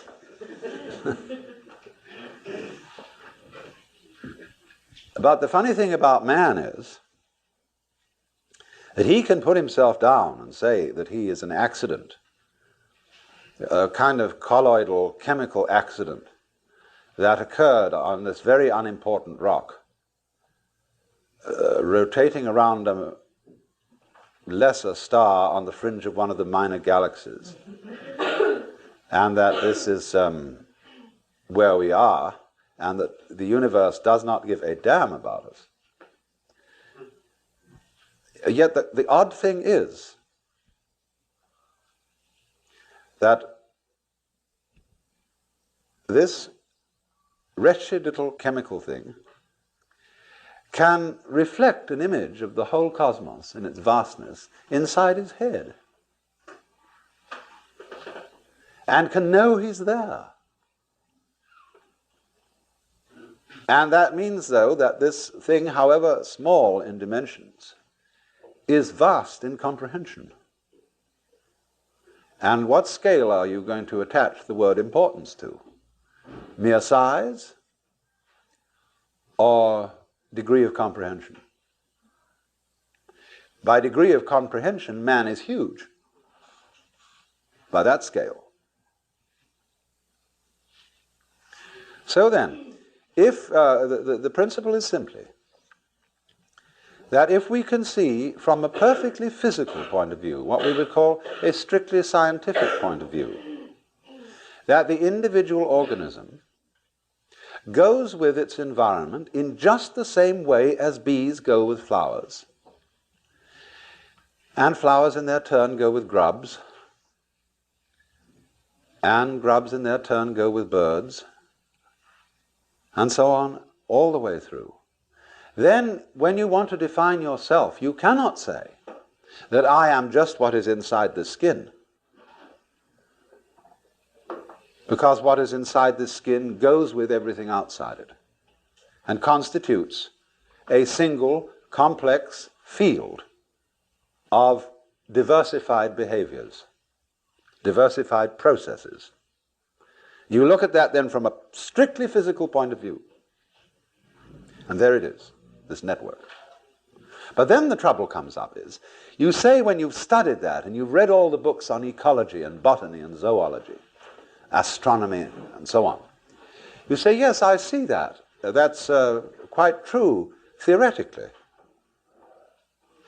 But I would like to be able to feel that this is so, as mystics report that they have felt it.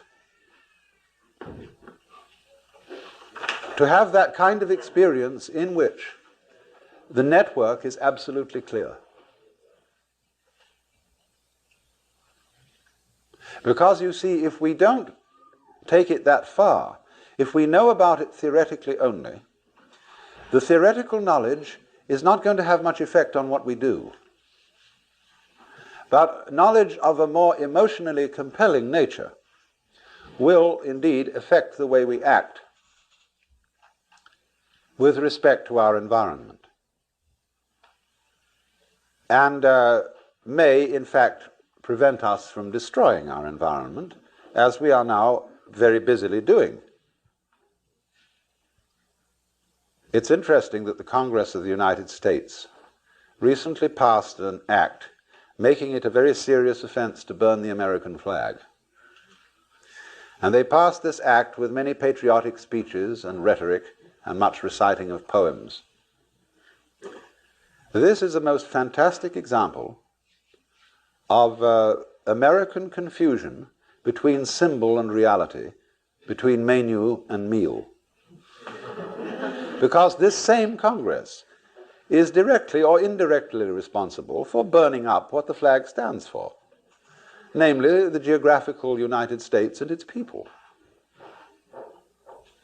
By not really doing much about the devastation of our forests, the pollution of our water and atmosphere, the reckless waste of our natural resources, and resorting to a form of economy which, under any sane circumstances, would be termed sheer lunacy. But see, they cannot distinguish between the symbol and the reality because we are all hypnotized with words and symbols. And so when the flag is more precious than the country, we are insane.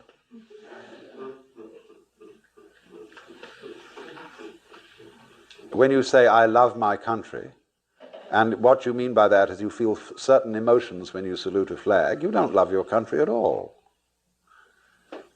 Because to love the country means to participate in its life in a loving way, in a considerate way. And after all, our animals are, in a certain sense, members of the United States. Birds, bears, all these lovely creatures. And what we are doing is we are getting rid of birds at a fast rate. We've reduced certain populations of birds by as much as 75% in the last few years because they eat our poisonous insecticides and so on. And eventually they get into us. That's love of country. So, as a result of this confusion, you see, a failure to see that the outside world is not a kind of chunk of mineral resources and cows to be exploited and to be just eaten up. If we do that, we turn ourselves into a swarm of locusts on the planet. The price for eating beef is that you must farm beef. You must conduct husbandry. You must help cattle to multiply, and you must care for them properly. The same with fishing.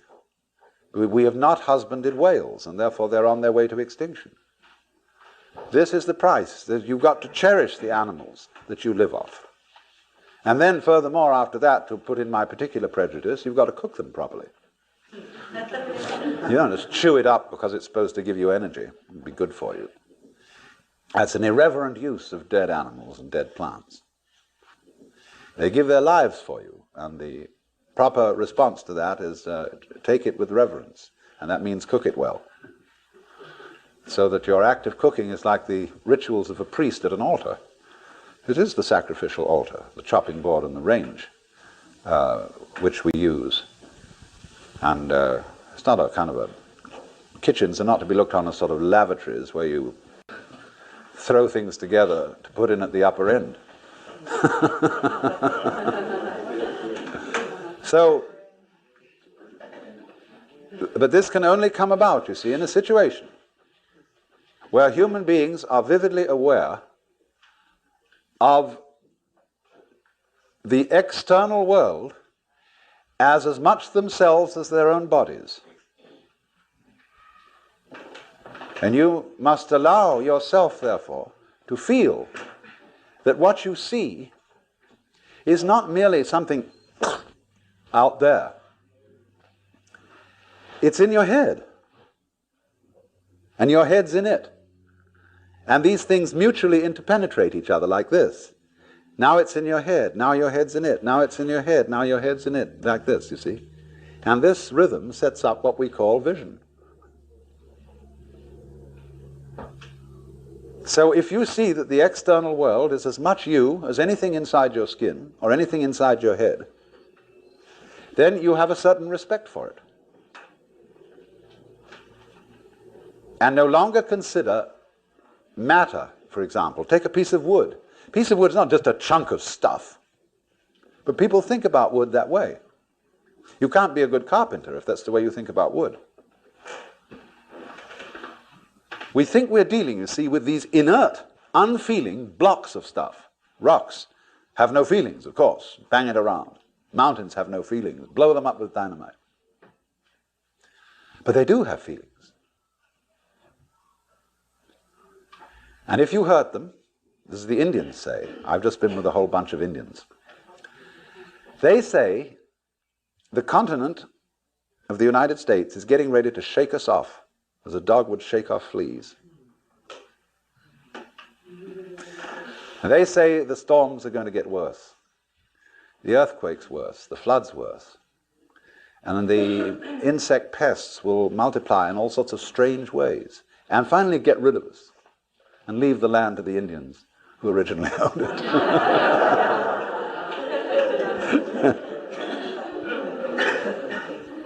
Let's have a brief intermission.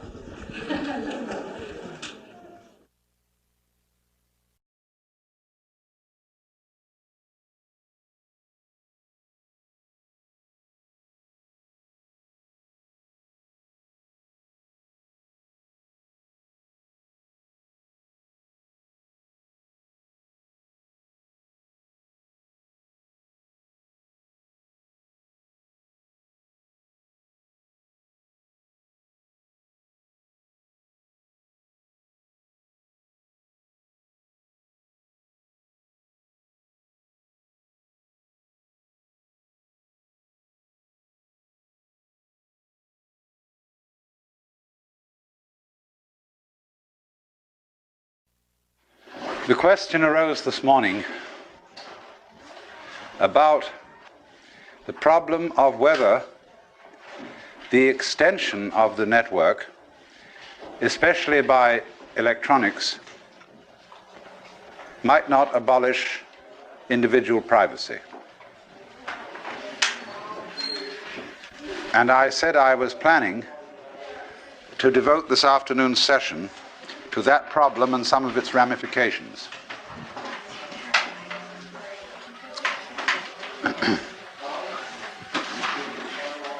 This, of course, is the area of the problem with which Marshall McLuhan is very largely concerned.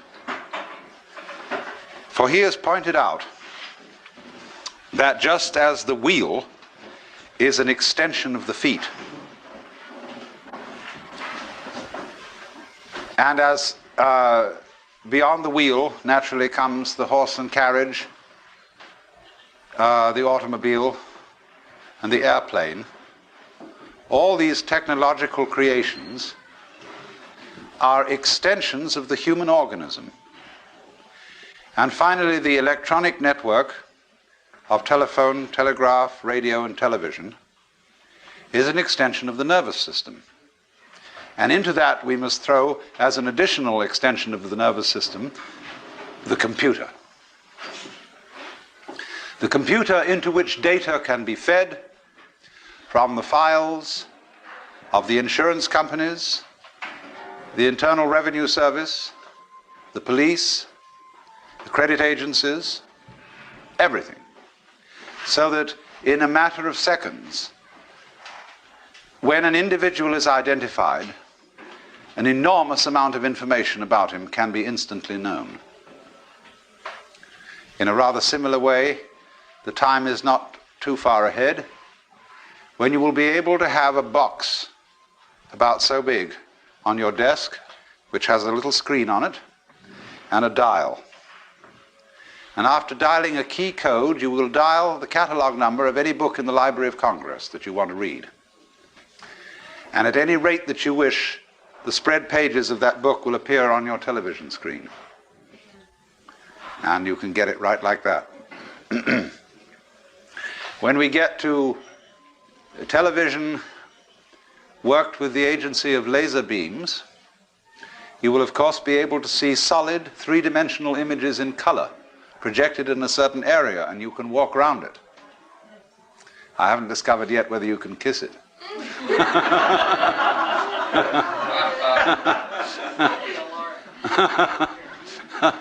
But when you get a phenomenon like that, it begins raising the question of where somebody actually is.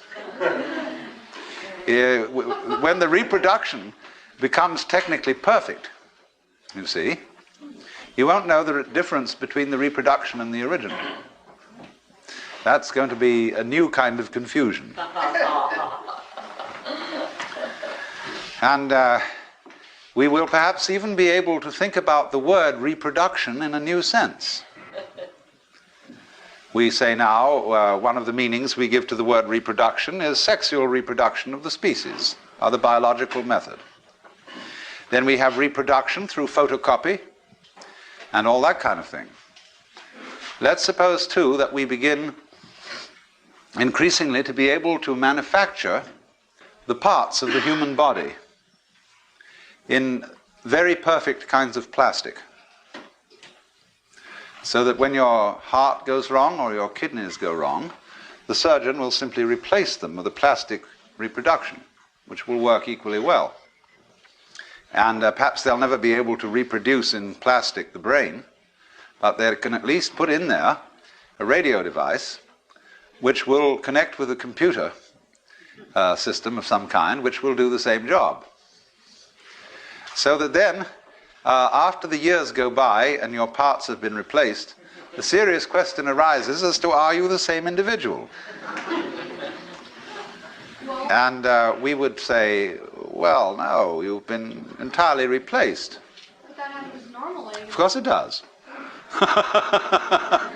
You're being replaced all the time, though by a different method.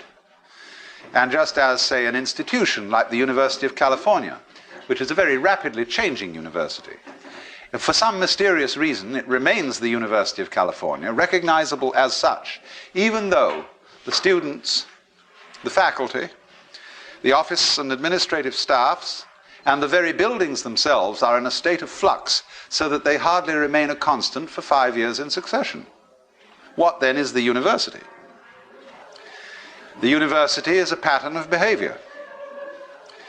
And the organisms involved in that pattern keep changing. But the pattern retains an identifiable continuity. So does your body. So does the whirlpool in the stream. So do the hot springs down below, although the water is running through them all the time and is never the same.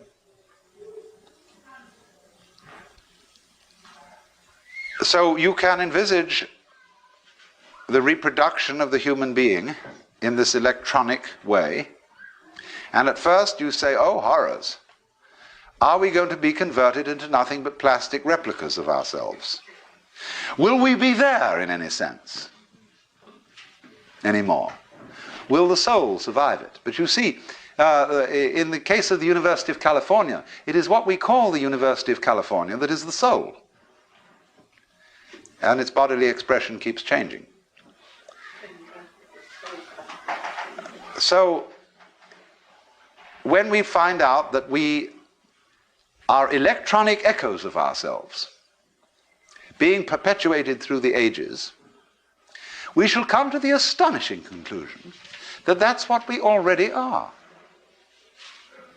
Only we have to do it again ourselves in order to realize it. We are already the most remarkable electronic patterns from the standpoint of physics. So let's a bit lay that bugbear to rest. Although I must say, there is something about plastic in its present stage of evolution that is somewhat repulsive. There is a state of consciousness which those who are psychedelically hip or hep call the plastic doll, in which everything looks as if it's made of plastic, as if or patent leather or enameled tin, that it only reflects light and has no light inside it. There is another side to the vision whereby everything becomes living jewelry with light inside, a kind of beatific vision as distinct from a diabolic vision. And at the present stage of its development, plastic always suggests the diabolic vision. But it is through the diabolic vision that you gather the deepest insights. It's really profounder than the beatific vision in a certain way. Because if you can go down into any experience, I hope you understand the meaning of this phrase, go down into. It's very important. It means exploring a certain sensation or a certain feeling to find out all its implications, to find out what it is at root that you like about it or dislike about it. And you will find, if you explore the plastic doll vision sufficiently carefully, that it will bring about in the end a far greater depth of bliss and realization than merely exploring the things that are lovely at first sight, obviously so. So one should think about this funny thing of technology considered as artificiality in the light of the realization that there really is nothing artificial. You might say the distinction of the artificial from the natural is a very artificial distinction. That the constructs of human beings are really no more unnatural than bees' nests and birds' nests and constructs of animal and insect beings. They're extensions of ourselves. So then, what about the situation when it arises that we are all computerized, that no one is hidden? I want you to notice something already about the Bell Telephone Company. They have a regulation whereby you cannot switch your telephone off. You may have an extension in the house and you may switch that off, but you may not switch off your main phone. And if you leave it off the hook, it starts screaming after a while. They project that not many years hence, the ordinary telephone will disappear, and every individual will carry around with him a thing about the size of the old pocket watches. One side of it will be a TV screen and a speaker. The other side of it will be a set of buttons, over which you just place your finger to activate them. You will be able to dial world information, who will give you the number of any given individual. If he doesn't answer, he's dead.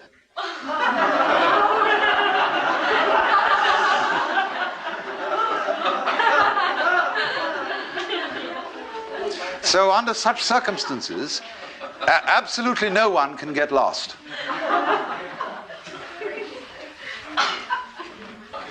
And then you see, as this moves on, let me develop some of its further possibilities. People like Toynbee and McLuhan have noted that as technology progresses, there enters into it a quality of what they call etherealization. And this is connected with Teilhard de Chardin's doctrine of peduncles. Peduncles aren't exactly relatives. And we have to understand first the doctrine of peduncles. Now, here it is. Here is a globule. It might be an amoeba, or it might be oil in water suspended. And this globule is going to separate. First it does this. Then it does this. Then it does this. And then it does this. See? Now, these things here are peduncles, from the Latin root pes, pedis, meaning a foot. Some sort of protrusion out of a globular body. So notice then that the production of a peduncle, here in the form of a connecting neck, and here in the form of little tails when the neck is broken, that in the course of the development, when we reach this stage, the peduncles have disappeared. According to de Chardin, this is why we do not find missing links around in the evolutionary process. They vanished in accordance with the law of peduncles. Now, in exactly the same way, the human technology sets up certain kinds of peduncles. A road, for example, or a railroad is a peduncle, because with the development of automotive traffic, truck traffic, the railroads become increasingly obsolete. And there are rusty old tracks lying all over the country that are not used anymore. And then with the development of aircraft, the road tends to become obsolete. With the development of radio, the wire as a connection, as a peduncle, becomes obsolete. So that more and more, the connecting links that we saw in a visible way disappear with the development of more expert types of communication. We can easily take this a step further. When we develop a form of electronic communication, such that you don't even need to take a plane.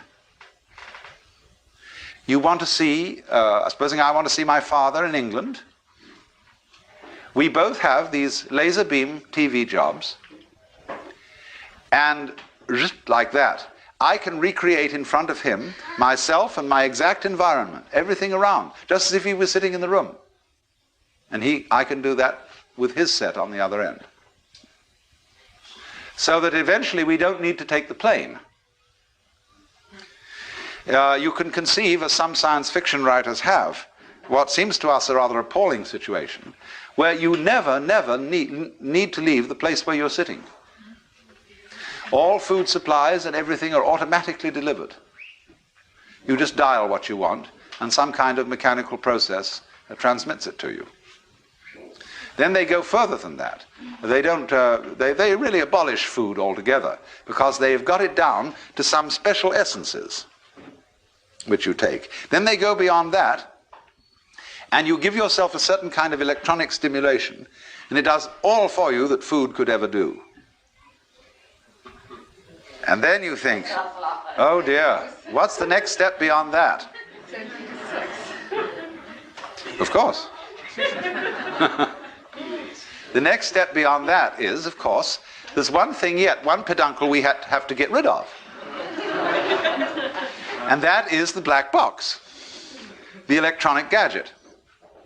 Because by the time we have become as etherealized as that, we move into a telepathy and psychic communication.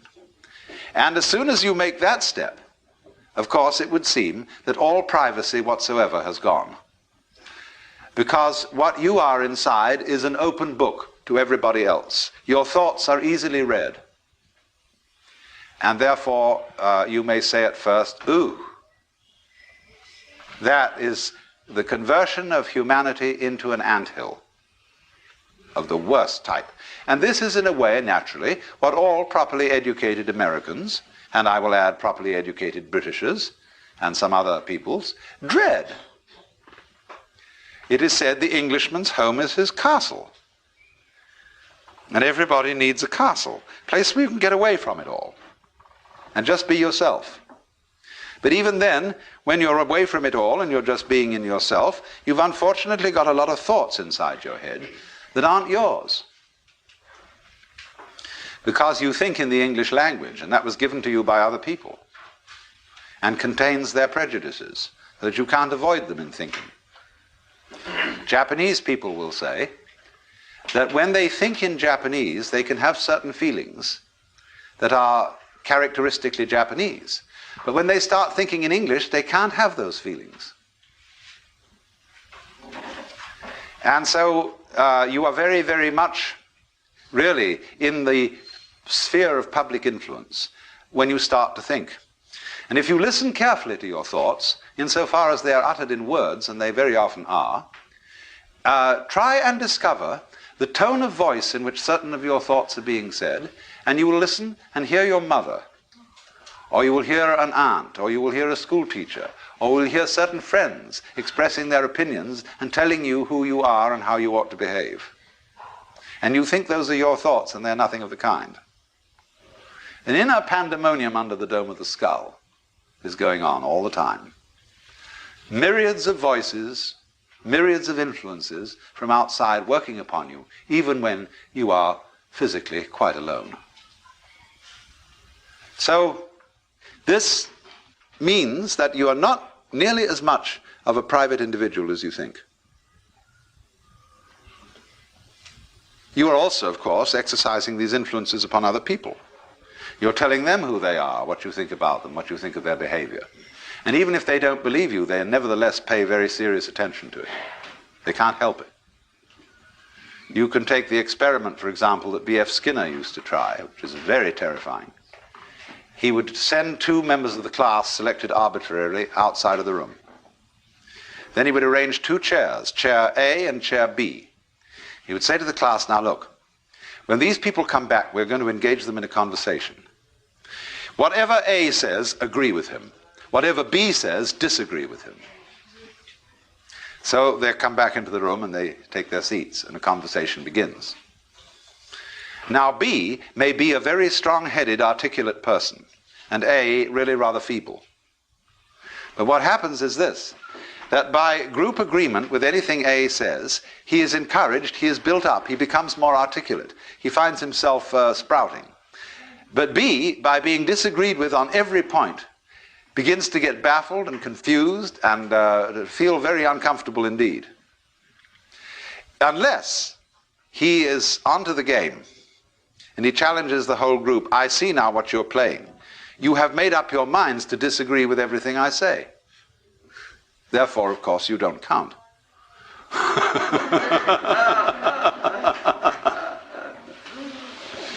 I shall pay no attention to you. So, in this way, you see, we're already colossally influenced by each other. And this is why I think that Harry Stack Sullivan's basic ideas about psychopathology are in some respects more profound than Freud's. Freud is always looking into the individual history, into the physiology, into the depth psychology of the individual in an interior sort of way.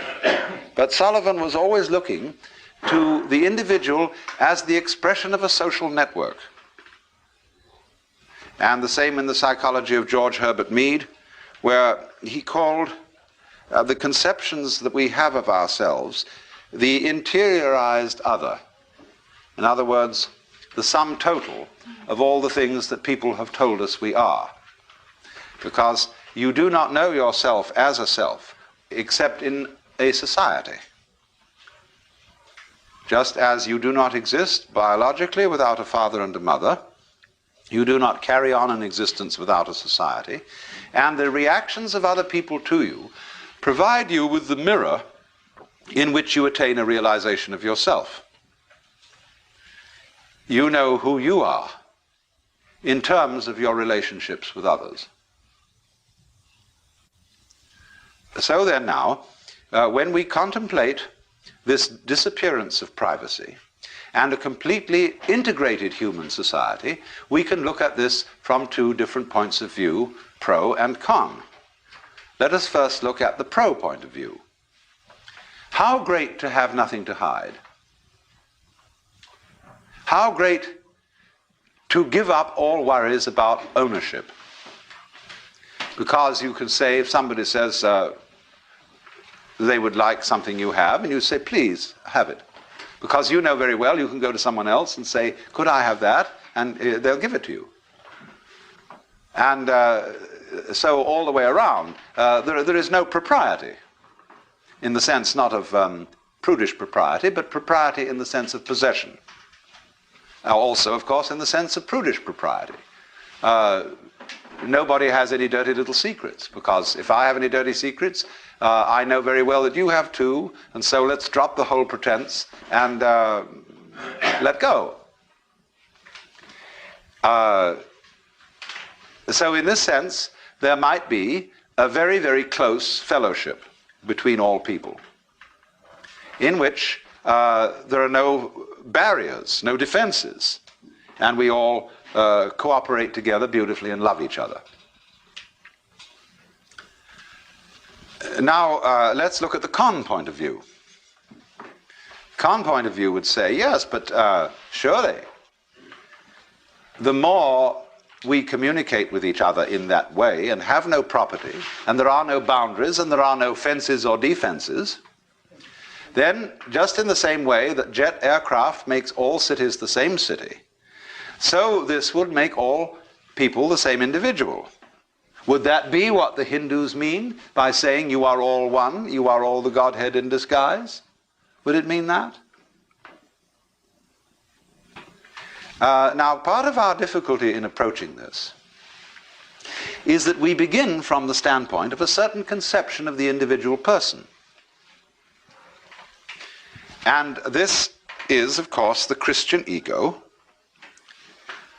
which is the soul as a center of action and something alive with consciousness and intelligence that lies hidden in the bag of skin.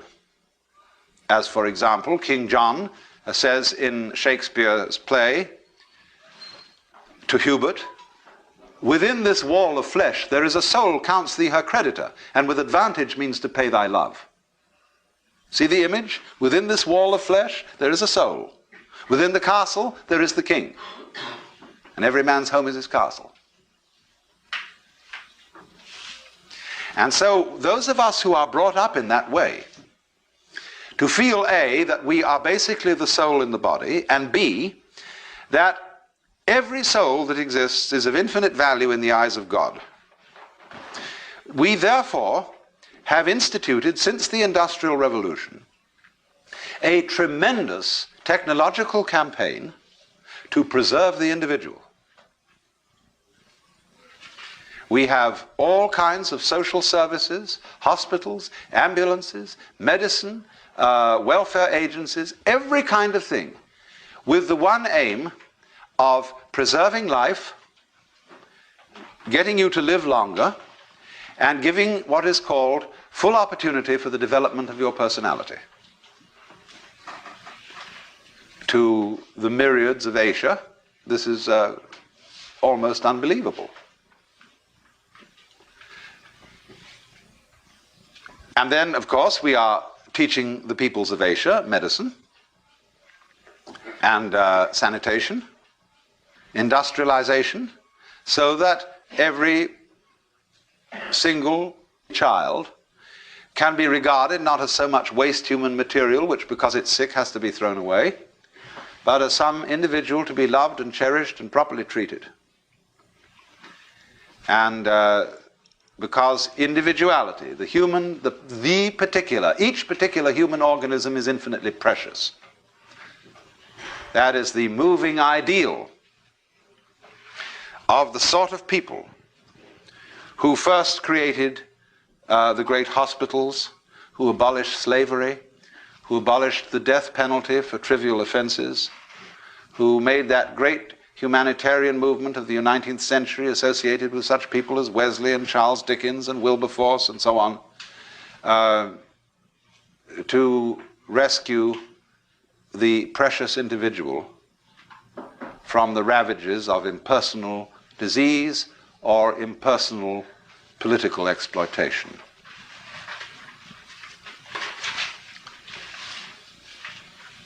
Then when a kind of American capitalist liberalism achieved to some extent this sort of ideal, we look then at political forms which are socialistic or communistic and are leery of them because they seem to go back on all that. So, of course, did National Socialism in Germany. Because the position there is, it is not the individual who is the supremely important being, but it is the community, the state, which is supremely important. The individual realizes himself as a servant of the state. But our theory in the liberal capitalism of the United States is that the state is the servant of the individual.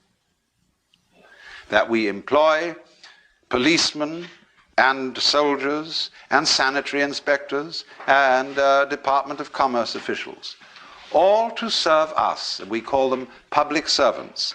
And when a policeman gets uppish, he has to be reminded that we pay his salary, and that his job is to serve us and not to be a kind of admirable Crichton sort of butler who takes the upper hand. But of course, the very idea of a servant still has in it, doesn't it, something aristocratic. And as we all know, in this country, it is increasingly difficult to get services of any kind. More and more, it is felt beneath the individual's dignity to be, say, a waiter, a barber. After all, they give you a certain kind of service. Certainly, it's beneath anyone's dignity to shine shoes, because that's the feet, and that's very low down. It's like kissing people's feet. To give massage, to do all these things for other people that are rather material skills. Increasingly, you have to get them in another way, either by a do-it-yourself system or by some sort of machinery. And so in the same way, people who used to give service want to translate themselves professionally. People who were formerly called undertakers now call themselves morticians. Janitors call themselves maintenance services. I suppose barbers will soon call themselves tonsorial experts. All sorts of things like that are happening right now in order to give the sense of equality all round. And so the guy who gives you gas at the garage will notice your first name on your credit card and will address you by it. I get very irritated to be called Al. I just don't respond to that form of address at all. But I suppose that's my British snobbishness. But here it is, you know, everybody slaps everybody's back. Now, I was very puzzled by this when I first came to live in California, because here the use of first names and this kind of familiarity is extraordinarily common. And when I found myself on first name terms with a man who was in a certain sense my boss, who was the president of the University of the Pacific, I felt distinctly uncomfortable. And the reason I felt uncomfortable was that I felt the whole thing was insincere. That there was not the kind of relationship between us which would normally be represented by being on first name terms. But there was what was much worse, and sort of effort to prove that there really ought to be that kind of relationship, when neither side had any intention of forming it. And that's very baffling if you come from outside. And you don't know, I suppose, what all good born and bred Californians know. What are the cues? The subliminal cues which distinguish one form of first name address from another. Of course, what eventually happens is that people have two first names. The published one and the nickname, known only to an intimate circle, used only by an intimate circle. But you see, what we see in this then is the creeping socialism, the creeping abolition of what is precious and what is private and what is property, and feel that as that disappears and as all fences disappear, the collection of human beings will simply dissolve into an amorphous mass. And indeed, there is a danger in that. We have seen people disappear into amorphous masses. We have seen Hitler's legions.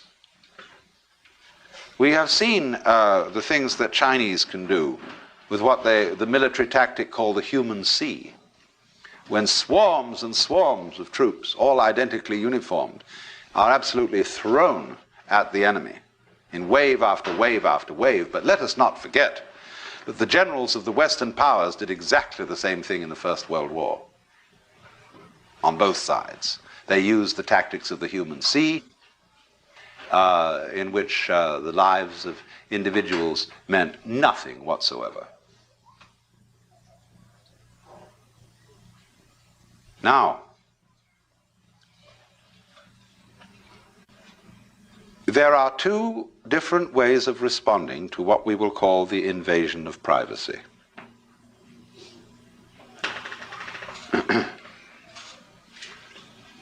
Very often you will encounter someone who attacks your privacy in a psychological way. It may be a drunk sitting next to you at a bar. Or it may be someone who fancies himself as an expert psychological guru. And when you express an opinion,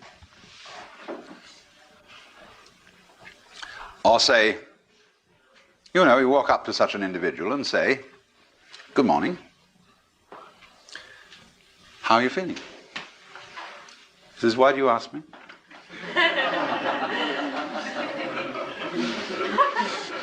No.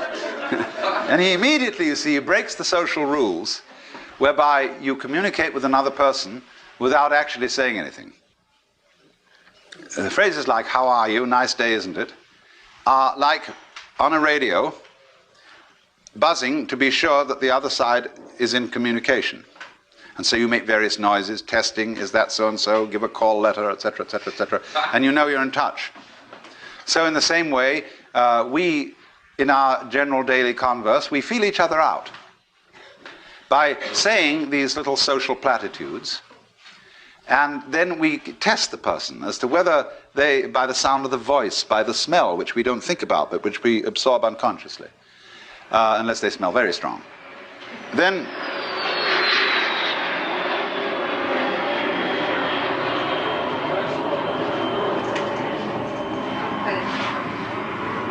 complete with bombs. And then we get the feeling, do I want to explore this relationship further? We test. But then those people, you see, who invade your privacy instantly, it's either the drunk, or the child who's quite innocent, or the probing psychologist who is playing his special game, maybe of one-upmanship of some kind, and sees how uncomfortable he can make you. Now, what are the tactics of response to be in these various situations? When you get the probing psychologist, you can shrug your shoulders and say, "Didn't your mother ever teach you manners?" Or you can simply not defend yourself. Some people just don't need to defend themselves at all. And so that probing them in that way is like tossing a rock into a well, and you wait, and there's no splash. And that really sets people back. Krishnamurti does that. If you make a comment about somebody in his presence that is in any way adverse or critical, he gives just no response at all. So do you suddenly feel, like the Buddha said, you spat at the sky and the spit falls back into your own face.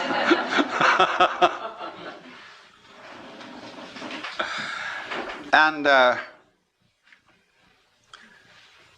was once present where a certain person of that nature was using as his ploy silence. And the silence implied the conversation of everyone else around this table is trivial. Now, it was one of those tangible silences. And suddenly someone at the table turned to him and said, I can't stand people who use silence as a weapon.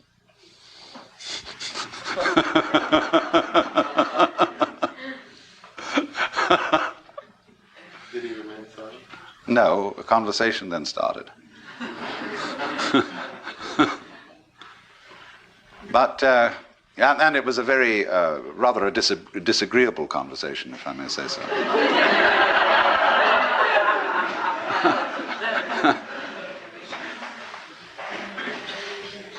So, there is, you see, always the response to psychological attack and invasion of privacy, as Allen Ginsberg does it. If anybody presses on him too hard, he'll strip naked. And if anybody challenges him to fight, he said, all right, you challenge me, I choose the weapons. Who's going to undress first?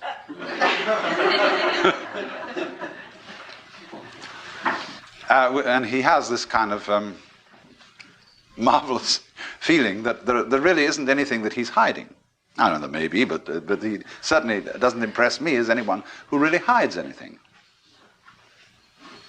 So that you see, to enter into a human relationship where there is nothing to hide and you don't depend on any sort of property gimmick for your personal worth. Now, that's a thing we get very easily hooked on. It may be your car, it may be your clothes, it may be your cameras, your style of watches, your fountain pens, your heaven only knows what, your home that you possess. And that is inseparable from your personality. And you can't be you if you're stark naked. So the confrontation of people in an atmosphere of physical or spiritual nakedness is one where many individuals seem they have completely lost because they can't play their accustomed role.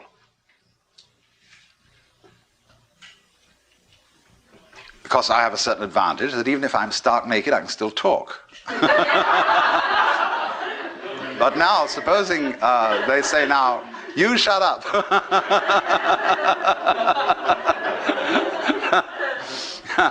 Don't defend yourself with language, see?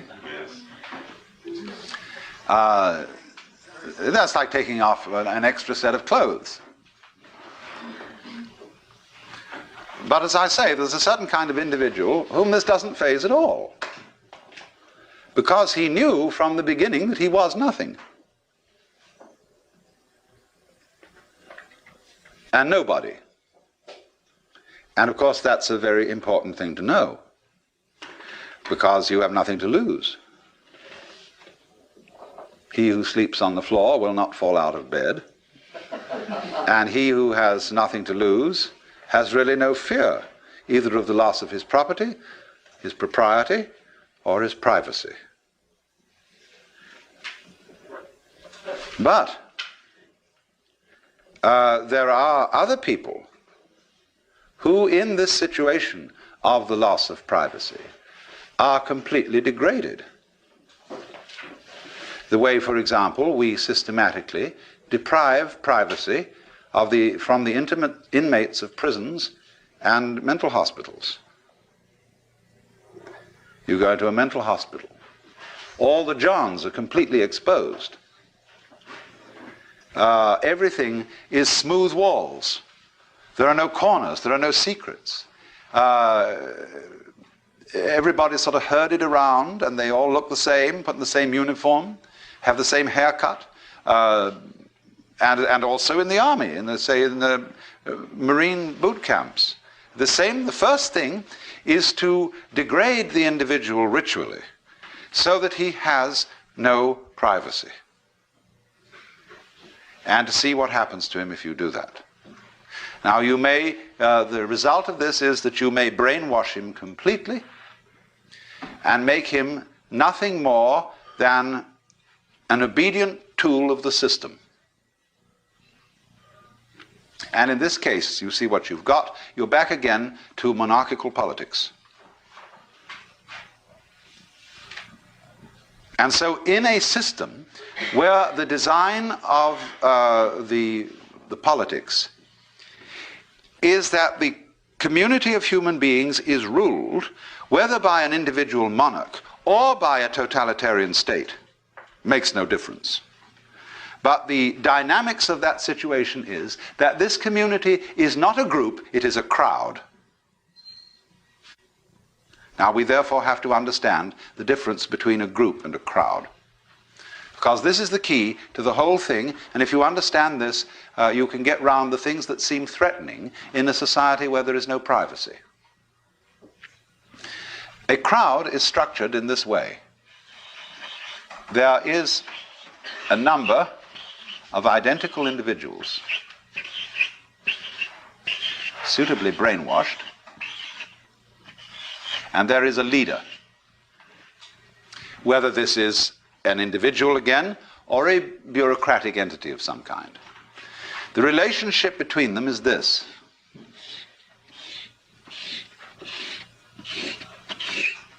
In other words, the line of communication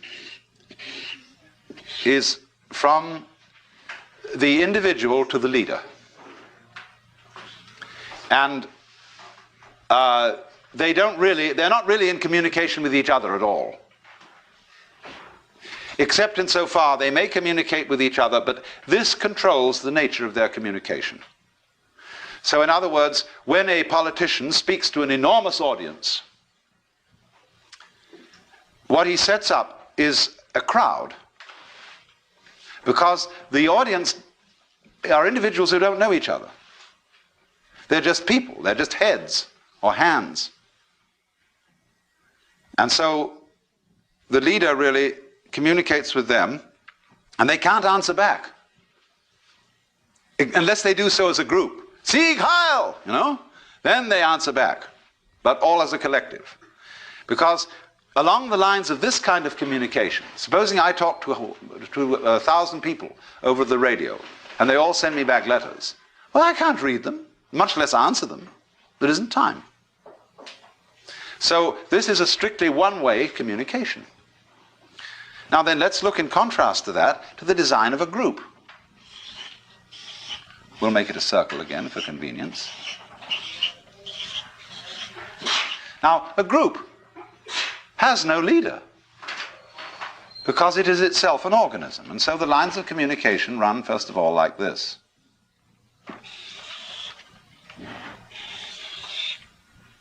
Wait a minute, this isn't very well drawn because I've got an odd number in it, but that's all right.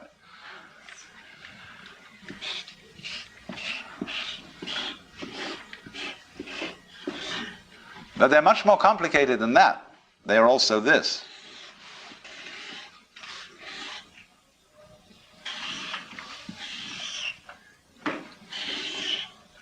Now you see what's going on. Let's go this one around. Who isn't he talking to yet? He isn't talking to that one.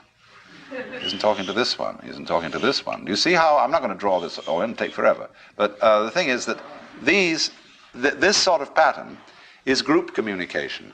This sort of pattern is crowd communication. So an effective group, a true group of human beings, is one in which there are enough people, or not too many people, so that they can all know each other and are in communication with each other. Now then you say, how do you relate that sort of a cell to the larger human group? Why, very simply. Every group appoints one cell to represent it. And that cell goes and joins a group of representative cells. And they have to be of adequate size for them all to be in touch with each other.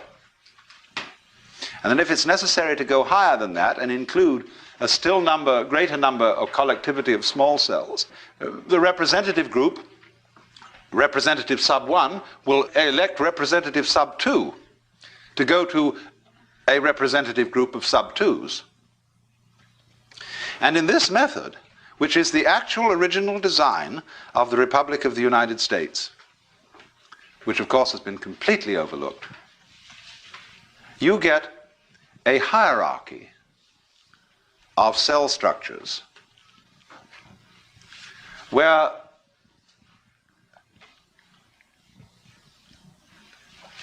because I am in communication with you here, and I'm fully occupied in this system of communication, the chances are that I don't know a great deal about what other cell groups are doing, because it's too complicated for me to scan.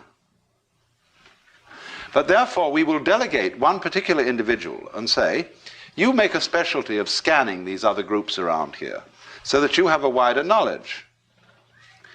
And so it goes, so that you have a hierarchical system of communication. You can call it government if you want to, because what we are simply talking about is an information system. So that, for example, one of these will not ever individually elect the President of the United States, but his representative at a certain level will, because his representative at a certain level knows far more about who to select than he does, because he's made it his business to do so. Every individual can't do that. And so you will find that this is the system of direct representation used by all dictators.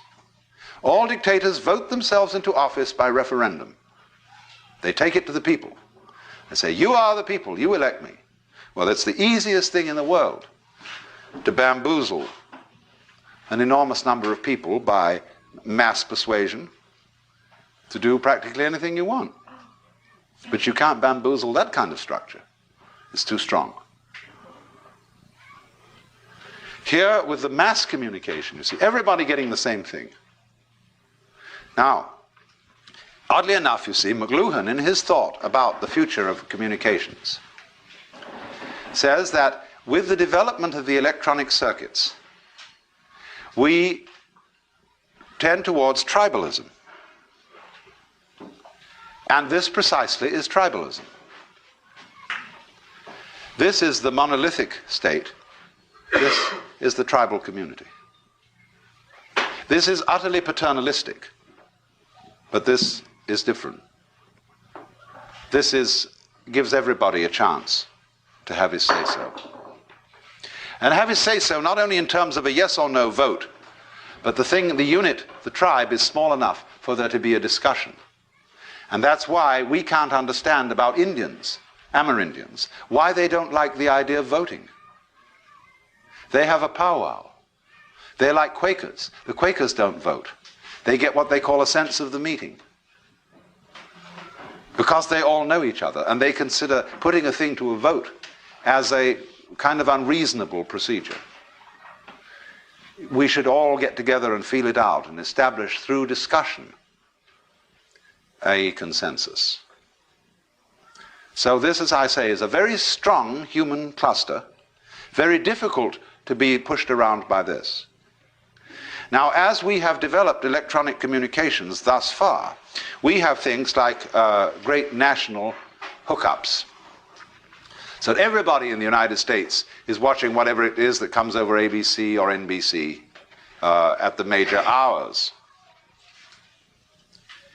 And but that is, I think, a fairly temporary phenomenon. With the development of UHF, ultra-high frequency television broadcasting, and the more we develop microelectric machinery, the greater the capacity for discrimination on the dial. See, as it is, you get a lot of interference, and therefore it cuts out the possibility of an innumerable cluster of stations. But as the technology becomes more perfect, you can receive an enormous number of different stations, and these stations will increasingly have machinery that makes them fairly simple to run. For example, with a videotape machine now made by Ampex costing $6,000 and a Sony television camera costing $250, you can produce a television show with only one technician. The average TV show produced in a studio requires 14 technicians to handle it. So as this happens, you see, it means that there can be an increasing variety of the kind of material that is presented through the electronic channels. And McLuhan adds to this a kind of strange point of view, which is that it really doesn't matter what kind of material is going over, because the message is not the content of the television show, but your exposure to and involvement in that kind of a medium. Well, there's something to this. That when you touch a person physically, which is a sort of a direct communication, you don't necessarily say anything. It is just the act of touching that may give the message or the massage of affection or love. And so people love to wander into the streets and mingle with a crowd of shoppers, especially a colorful crowd going back and forth, and the feeling of all the interesting people around and everything. They're not saying anything to each other in words, but this exciting feeling of being involved in this colorful goings-on. And so in the same way, when we are plugged in, if not turned on, to a huge in and outing of human communication, we feel very like an old Italian peasant lady leaning on the windowsill and gazing at the busy street, watching life flow by.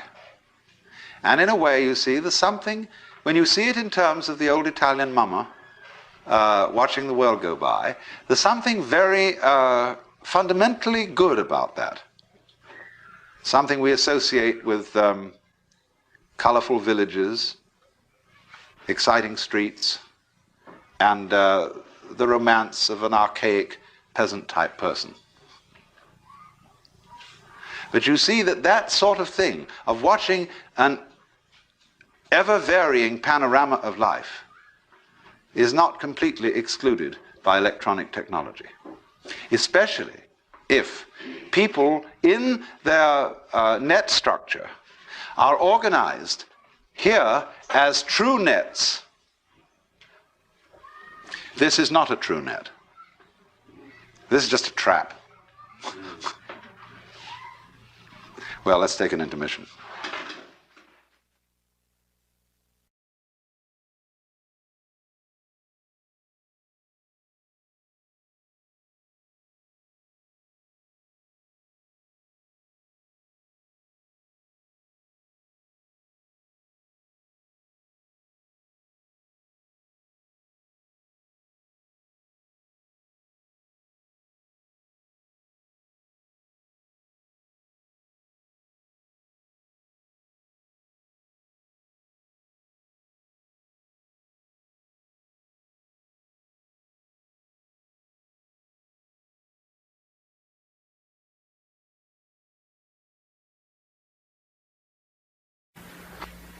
I was discussing the plausibility of two essential features of the philosophy of illusion. The question that we have to decide whether to take life seriously or not, that is to say, whether the plot is comic or tragic. And if it's tragic, you see, must we say that it's ultimately tragic? And the question of who are you? And are we to say that I myself, right down at root, am just a little kind of jerk of some kind that really has nothing to do with this cosmos, but just arises in it and is here on sufferance for a short period and then absolutely nothing follows, you see? Or the alternative to that is what I really am, the same as the whole thing, that is, the works, the it, or whatever you want to call it, Brahman, God, the Tao, the great void, the Buddha nature, I don't care, the self, anything, any name you want. And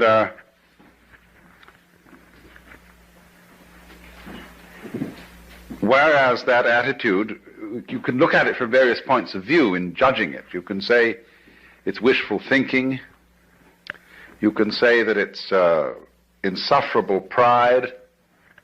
But the point of the matter is, as I tried to show, any other way of looking at things is kind of schizoid. It looks at human beings as if they arrived in this world like a bunch of birds on the branches of a barren tree. And they just got settled there, you know, and they don't belong. The sense of being strangers and pilgrims from another domain altogether. Well, where is this other domain? And how does it relate to this one? Are they separate? I showed you that even when we say that two domains are the poles apart, the very fact that they're poles shows that they have a hidden connection. And the hidden connection is the big thing in life. All you junkies know that.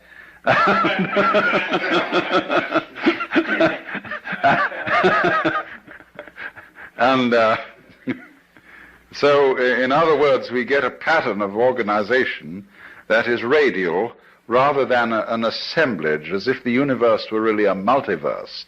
A lot of things that got collected together out of the infinite wastes of space and sort of began to maunder around each other.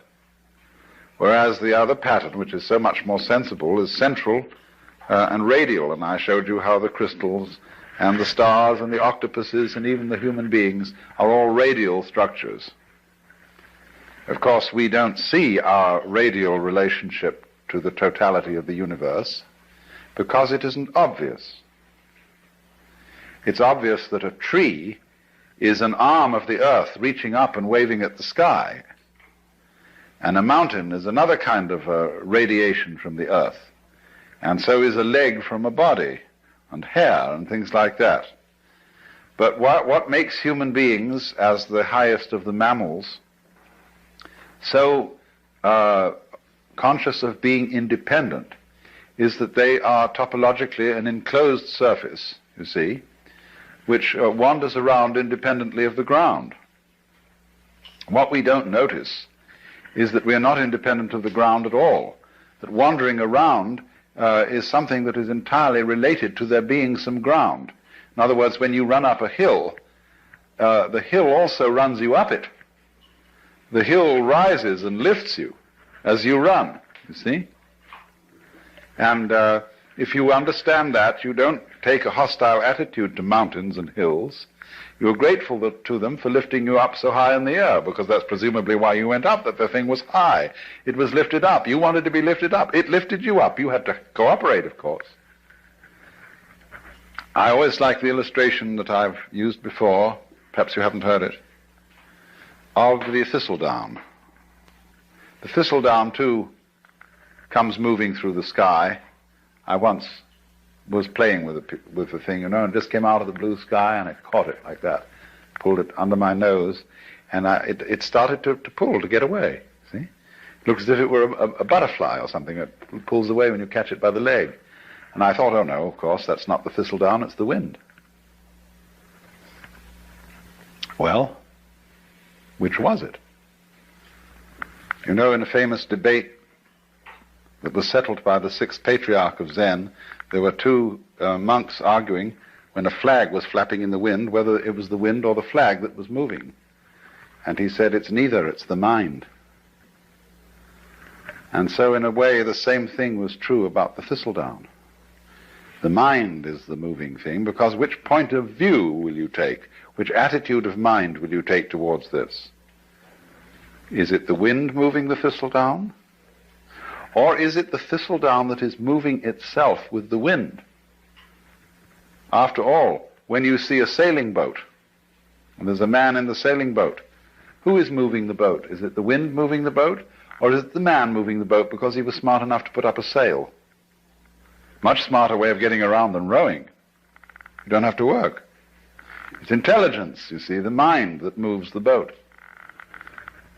And so in the same way, I thought, this thistledown has some kind of intelligence. It's radial, it's organized, it's beautiful, and it's used that to sail itself with the wind, to enable itself to pull like a little organism playing with the wind. And so in just the same way, each one of us uses the universe to get around, and the universe uses us to play with, and to make games and patterns and to do its stuff. So because we seem to be disconnected and entirely sealed within our skin, that is a very deceptive thing, because the skin is not really the boundary of man. You will notice that in various periods of art, human beings have been shaped in different ways. And have been more or less transparent at some times, at other times opaque, and sometimes the emphasis has been on the state of mind which this human being is in. At other times the emphasis is on the bodily conformations and so on. In the work of painters today, one sees images that at first sight one doesn't recognize as being human. There was an exhibition at the Museum of Modern Art in New York some years ago called The New Image of Man. And these things didn't look like human beings at all. Some of them did, but that's because what does a human being look like? That depends on your point of view.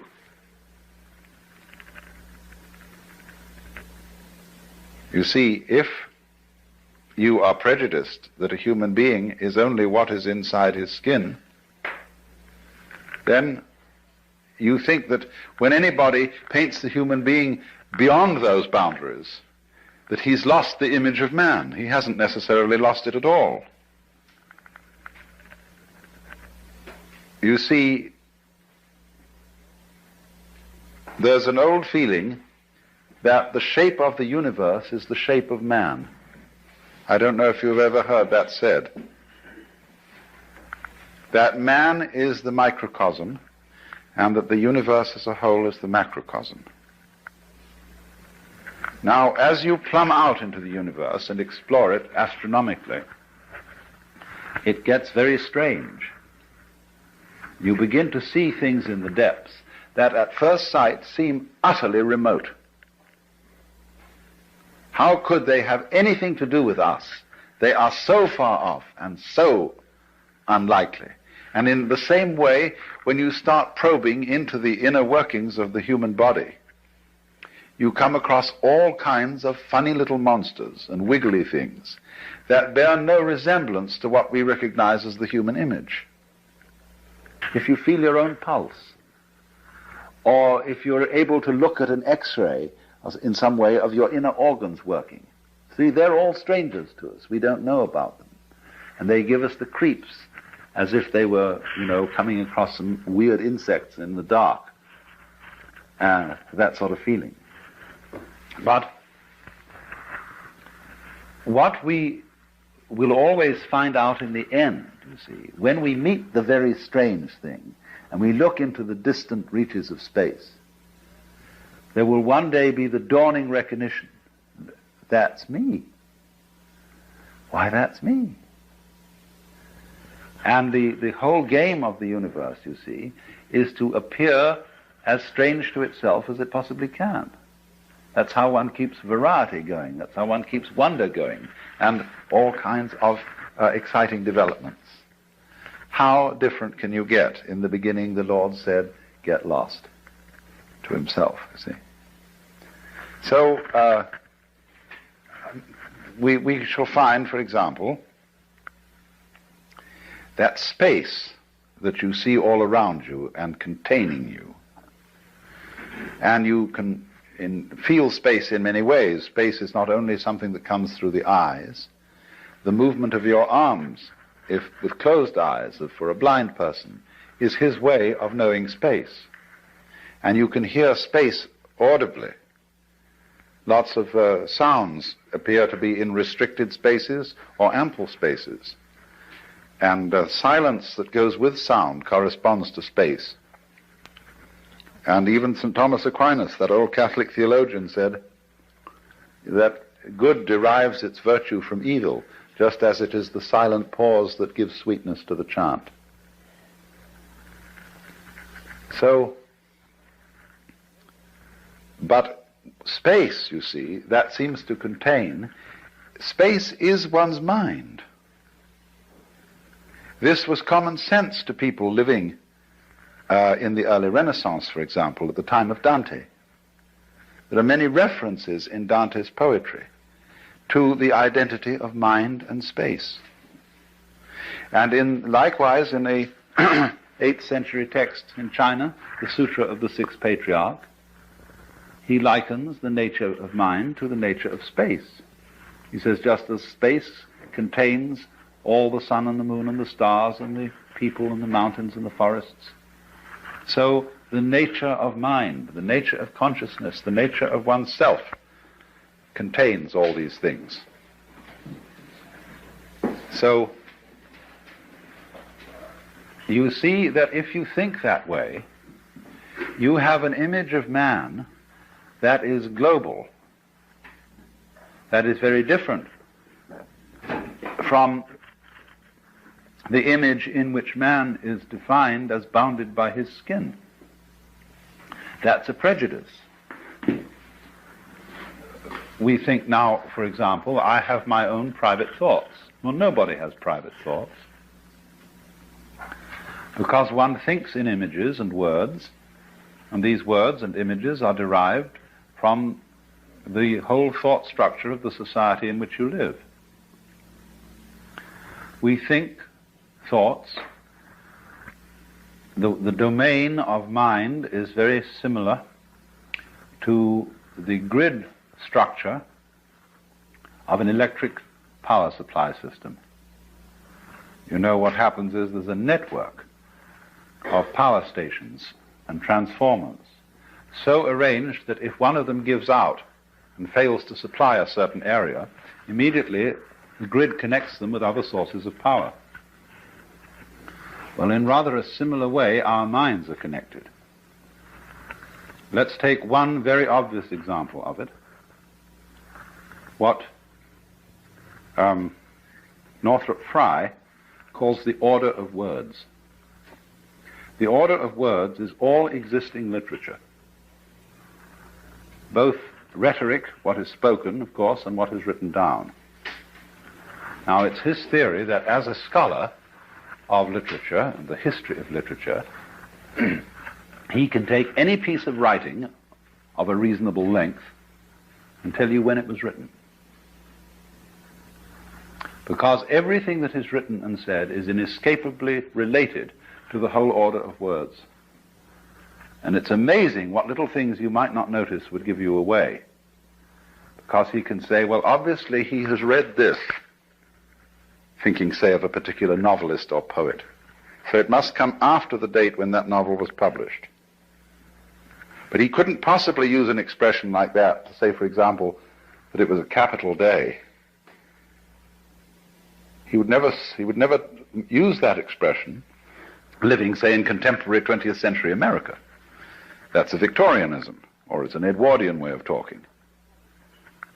And so by all sorts of little clues like that, the scholar can pin down a piece of writing to when it was written, you see?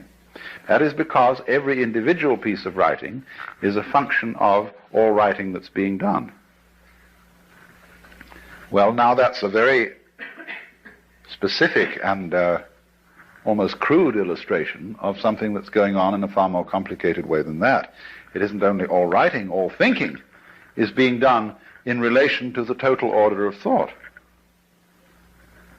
And in a still more subtle way, all living is being done in relation to the total order of life, to what de Chardin calls the biosphere, and it goes way beyond that, because of the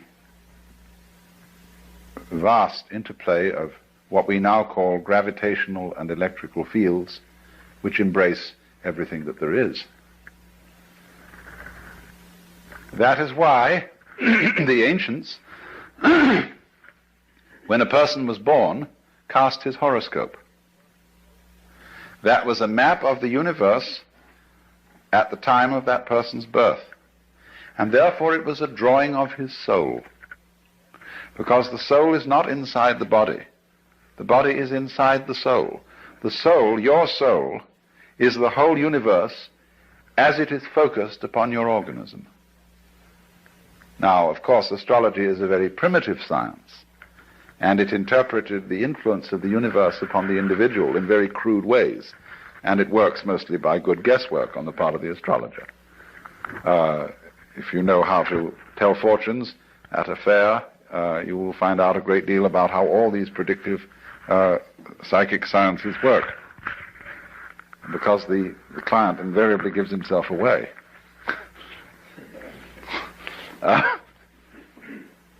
Either by his anxiety to be told the truth or by his anxiety to conceal it. They work equally well. Now, but there is, you see, underneath the astrological notion, a sound idea that the true map of the soul is the picture of the universe surrounding the individual. It isn't necessarily Your soul is not the picture of the universe just at the moment when you were born, you see. It goes along all the time you live, because the whole thing expresses itself through you.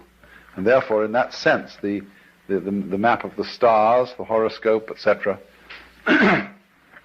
was an image of man in just the same way as we regard a picture of the human body as an image of man. And it's an image from a different point of view.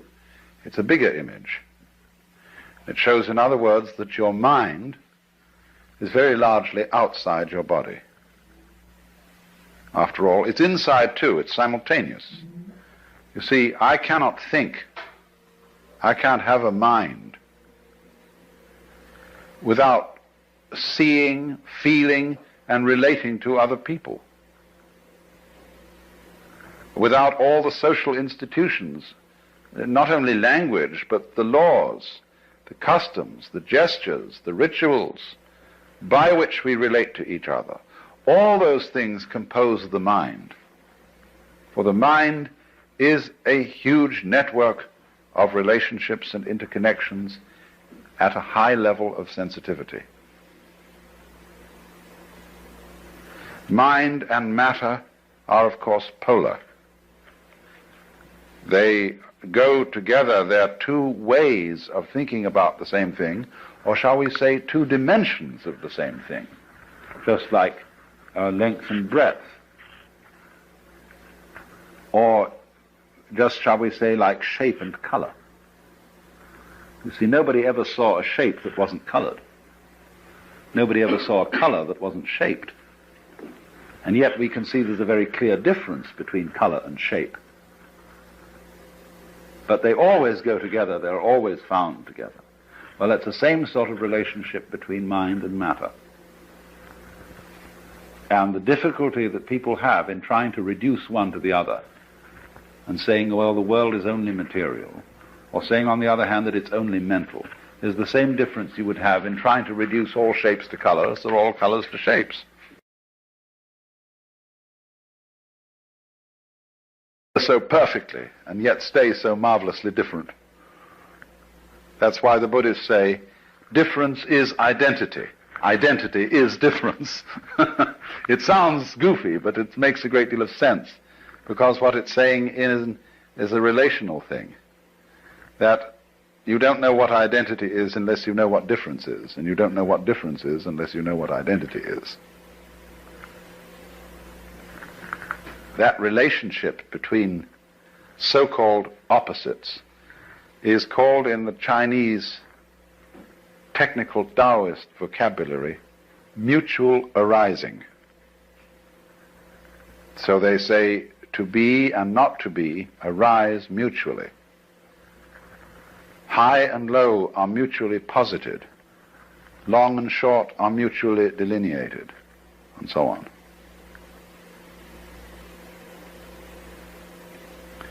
Now, what we see then is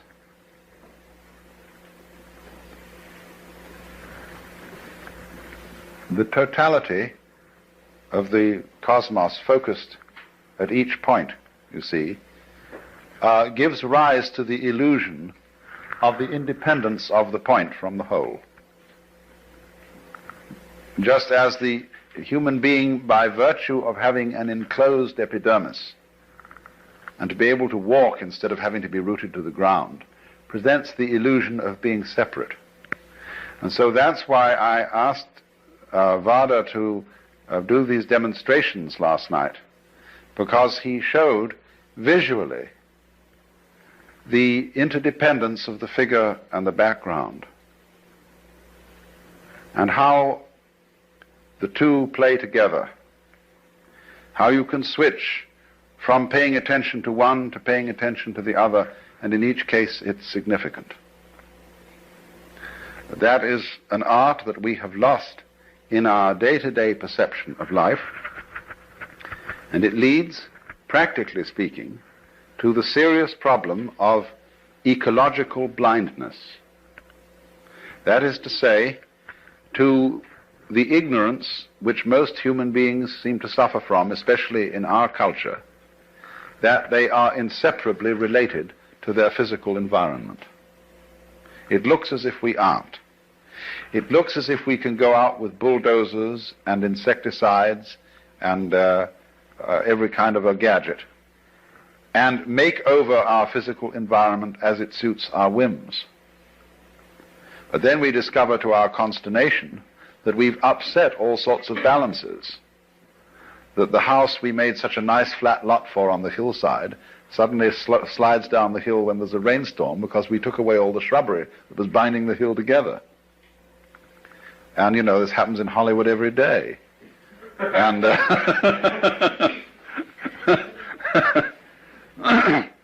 and nobody ever seems to learn. And that's, you see, there's this immense importance of overcoming the illusion of separateness. But people are afraid of that because they think it's communistic. They think that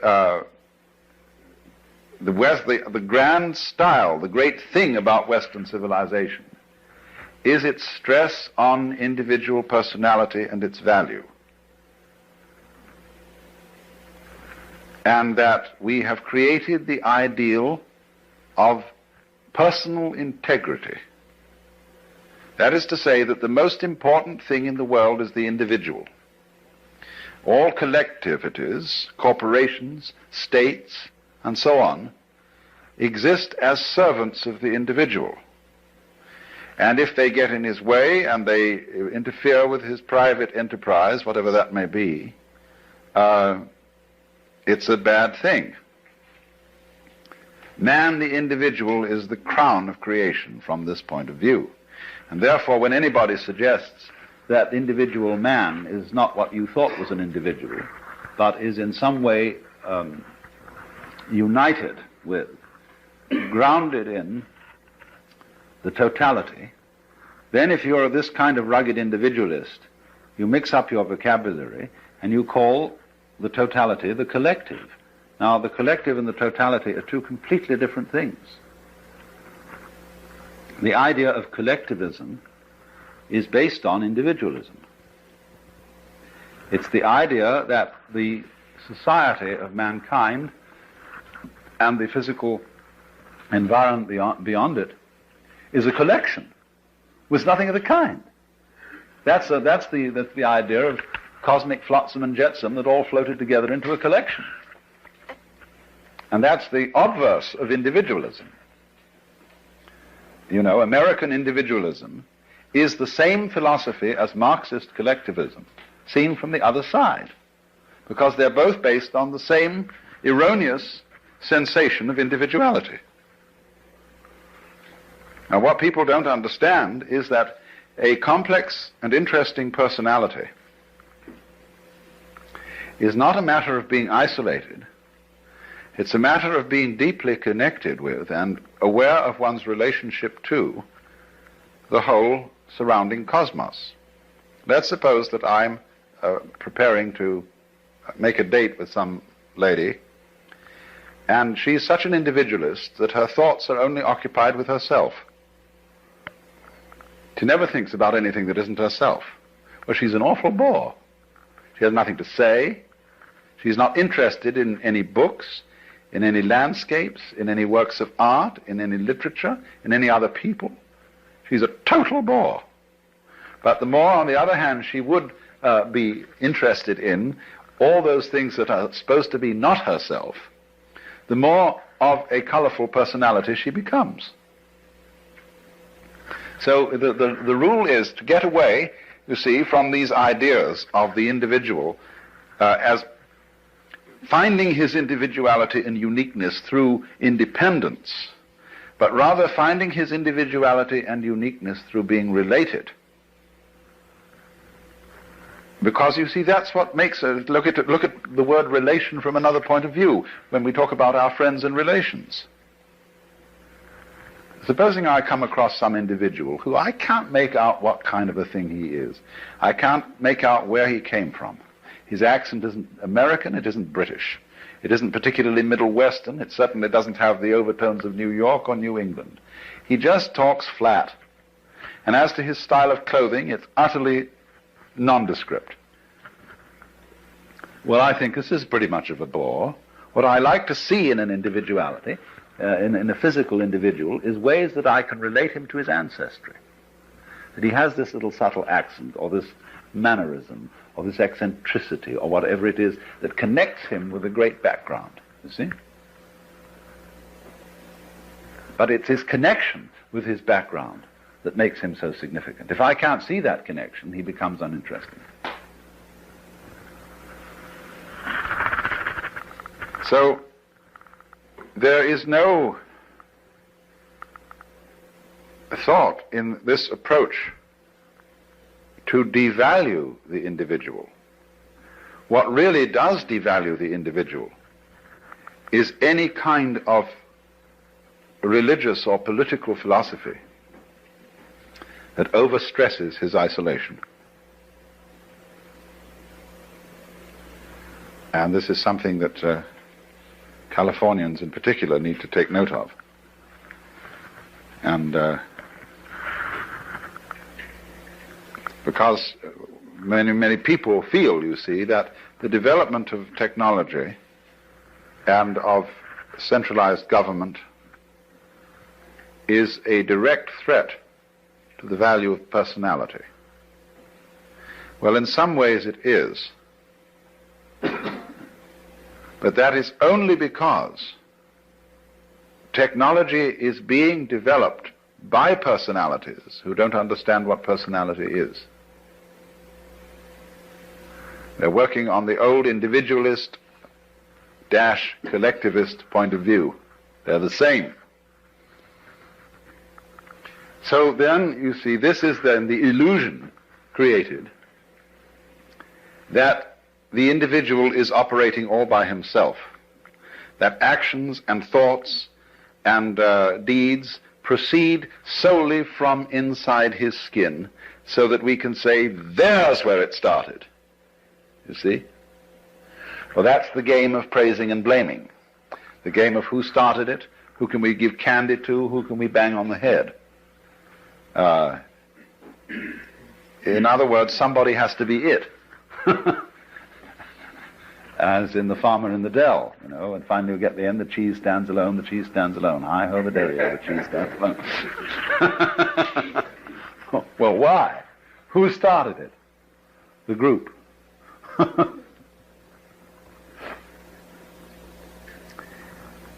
Well, another fear about this is that it absolves people of responsibility if they see through the illusion of separateness.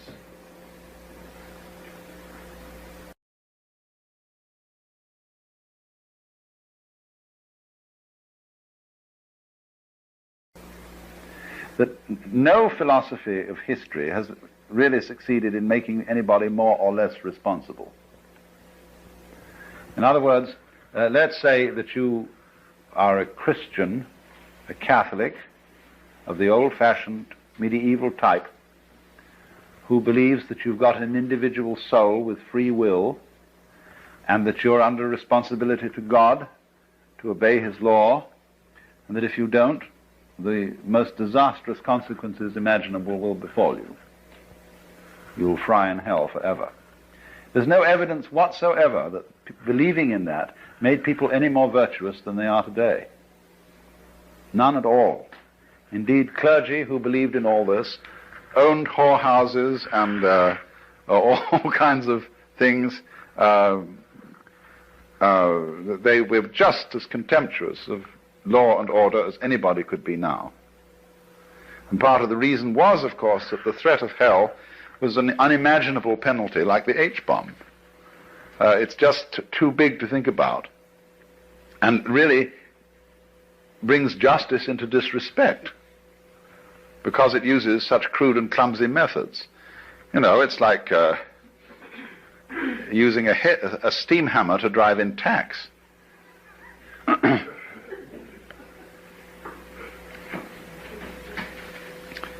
Responsibility is a thing like a nice face, which you either have or haven't. Certain backgrounds, certain interests, certain awarenesses of relationship create responsibility in some human beings. And they live that way not because they are giving themselves sermons and telling themselves all the time that they ought to be responsible. It's because they're intelligent enough to see that being responsible makes things very much easier for everybody all around. That's all there is to it. And, of course, that's all is a big all, but you won't, what I'm saying is, the people who are frightened that other people will abandon responsibility never did have any way of thinking that would guarantee that people would be responsible. There is no such guarantee.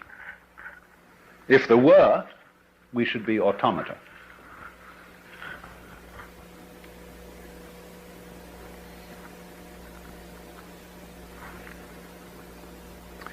Now, I want to switch to another aspect of illusion. The quickness of the hand deceives the eye. And that is, of course, the great illusion of what we call matter. Density, impenetrability, opacity. I find it hard to talk about the illusion of matter because I'm a materialist. That is to say, I like material. And though I may seem to you to be quite self-contradictory. For example, a wine should have body. Pure alcohol doesn't. And it's terribly important in human character for there to be a blend of materialism and mysticism, between sensuality and spirituality. You see, people who are purely sensuous and materialistic get very boring. You can fill your lives with all good things, with Alfa Romeos and hi-fis and wonderful cameras and girls with beautiful bodies and Chris Crafts and dry martinis and Chanel No. 5, you know.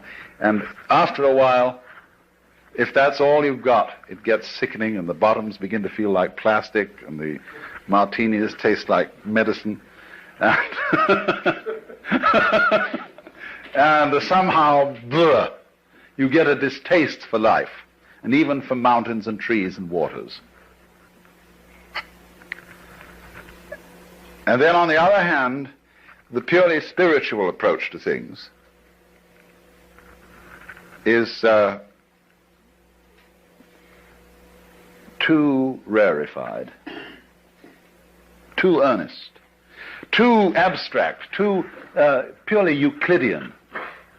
And the people who are intensely spiritual and don't have any sensuality are always desperately serious, colorless, lacking in humor, and never are able to meet one as man to man with a kind of a friendly leer in the eye. That's terribly important. They live at a level of frantic intensity.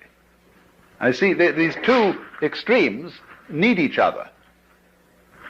Say, spirituality needs a beer and a loud burp, and sensuality needs a rough blanket and a hard bed and a cold night with the stars, you know, to wonder about. The sensualist as such, the materialist as such, has no wonder, and the mystic, the pure mystic, has no body. He's pure alcohol. Spirit.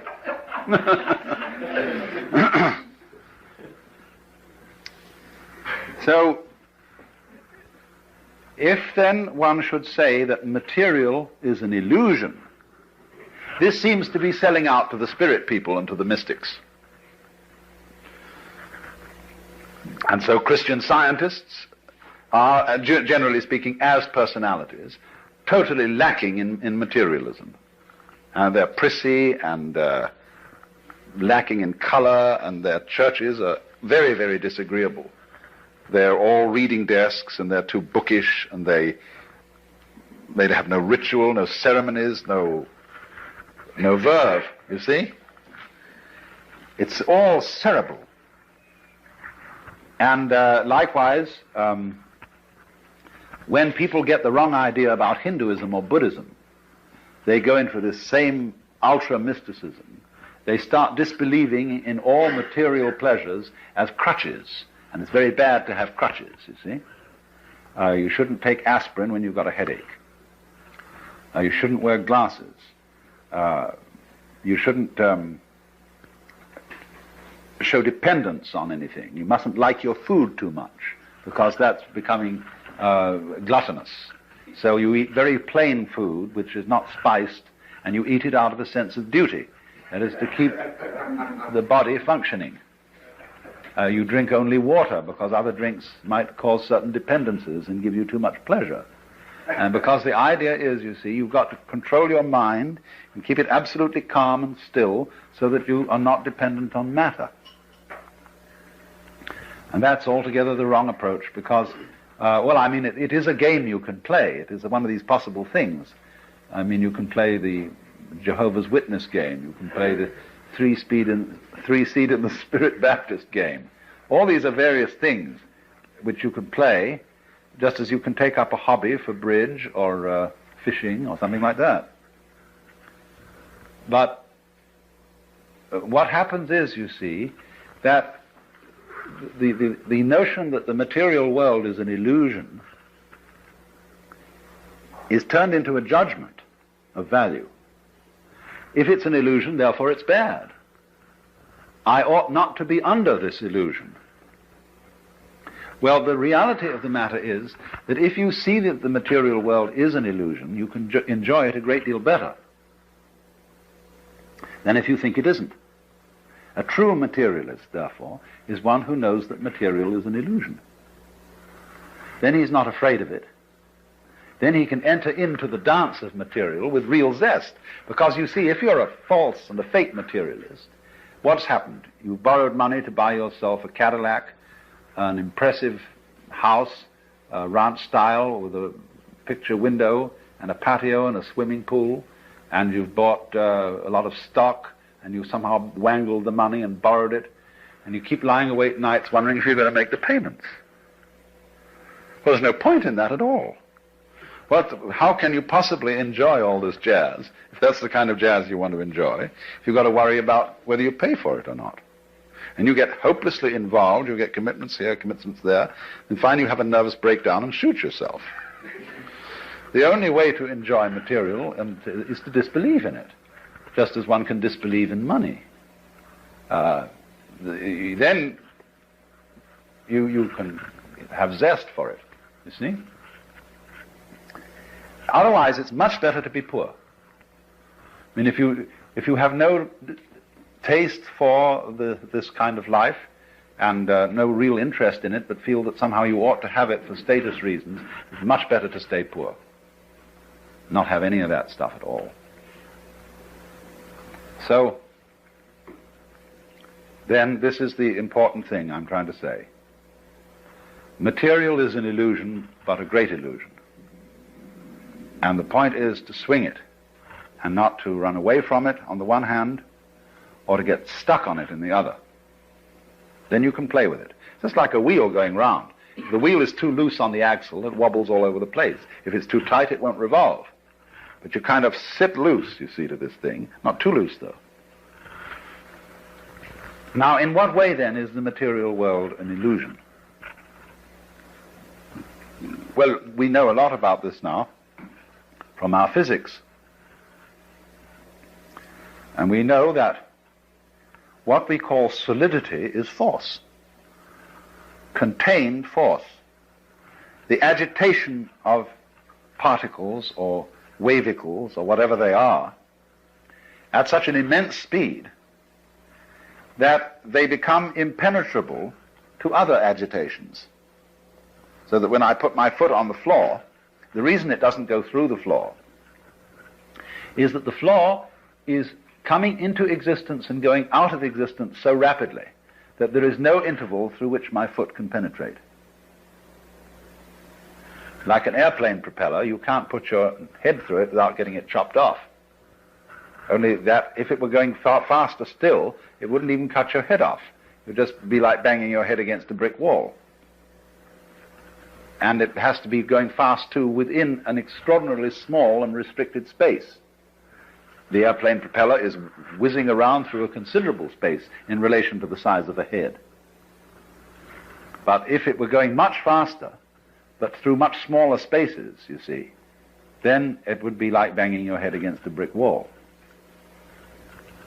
So what we've got in our so-called physical objective world is a behavior of energy where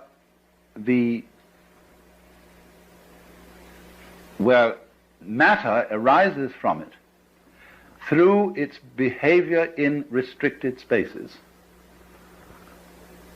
Density is a quality of space rather than a quality of matter, if you see what I mean. I gave the illustration of the airplane propeller to try and show that. So that all this is an electronic, diaphanous world,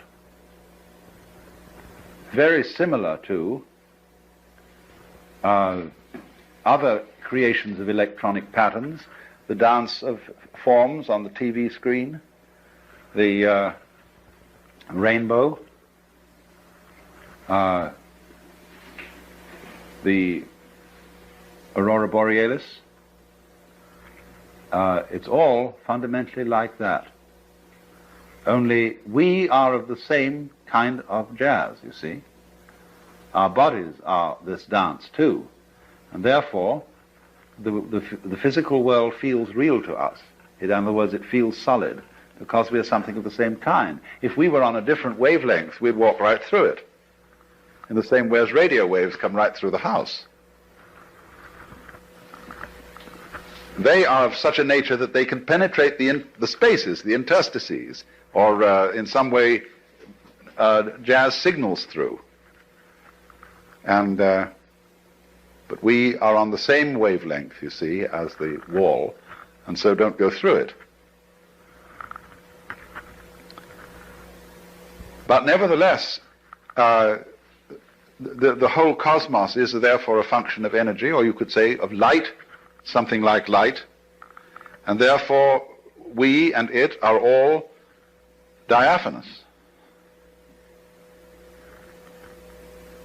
Now, it's easier to see that if you live in a medium where things aren't so dense. There's only one other creature as intelligent as man, and this lives in a medium that is less dense, and this is the dolphin. The dolphin is a mammal, and many millions of years ago it seems that dolphins were living on the land.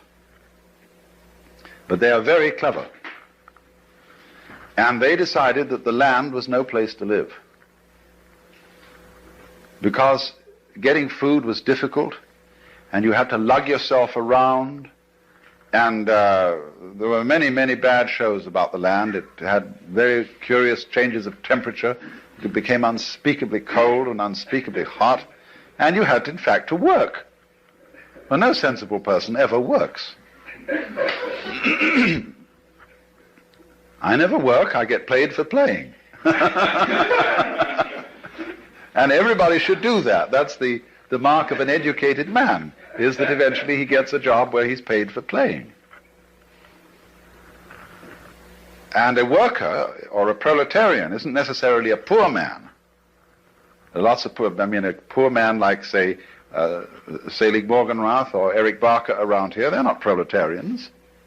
A proletarian is a person who is fettered to the process of work. that is to say, to doing chores every day, that he really doesn't like and that aren't in the least interesting in order to go on living. So the dolphins decided this is ridiculous, this land existence, and they went back to the water.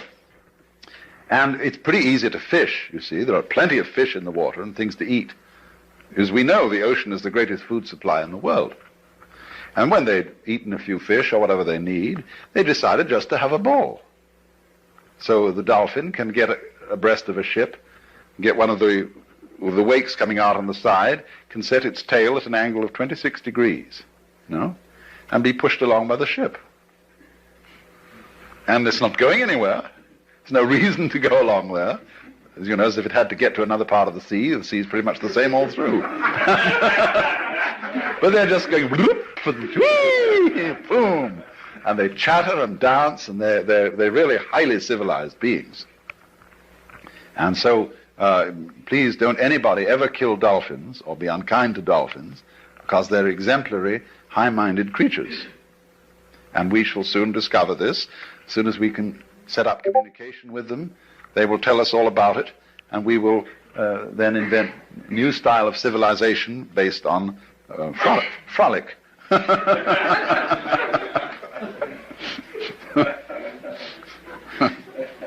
But you see, they dance in the mode of water.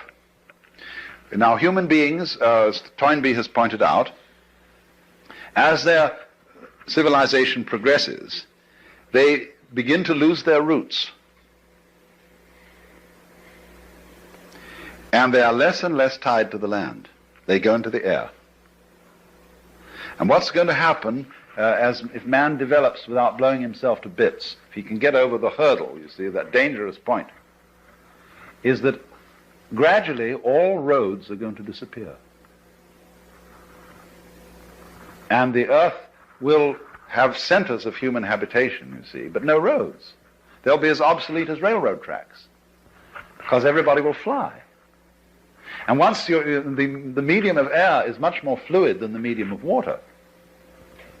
And as we fly, you see, on the land, your values are all values of permanence, solidity, firmness. They're architectonic in the sense of our great stone structures, pyramids and things like that. But in the air and on the water, all values are fluid. And what you have to know to be a good airman is, of course, stars. Like whitethroats and other migrating birds migrate by the stars. Imagine.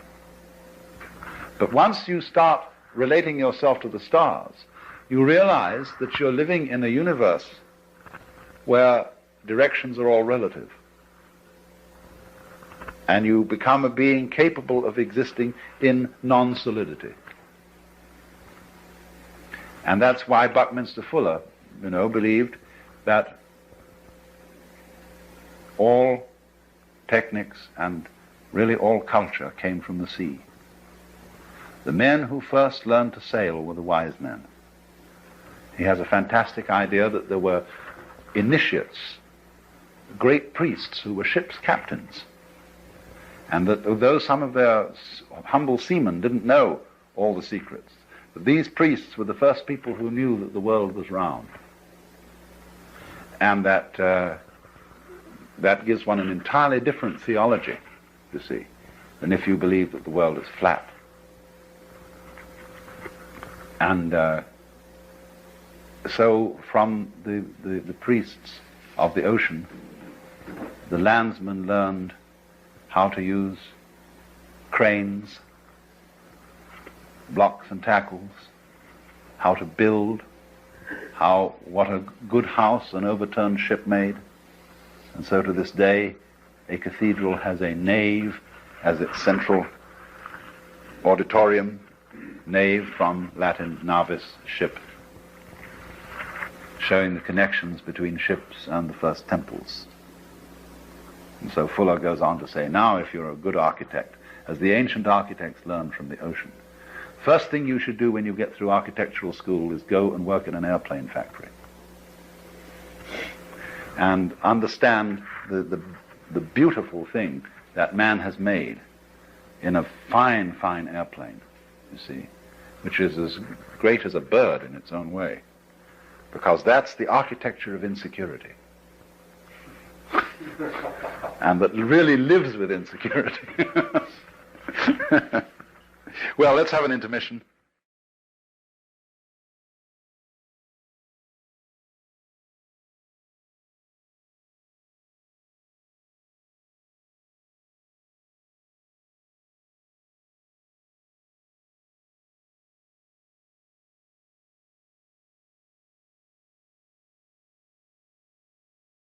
So then I was talking to you this morning about the dynamics of energy,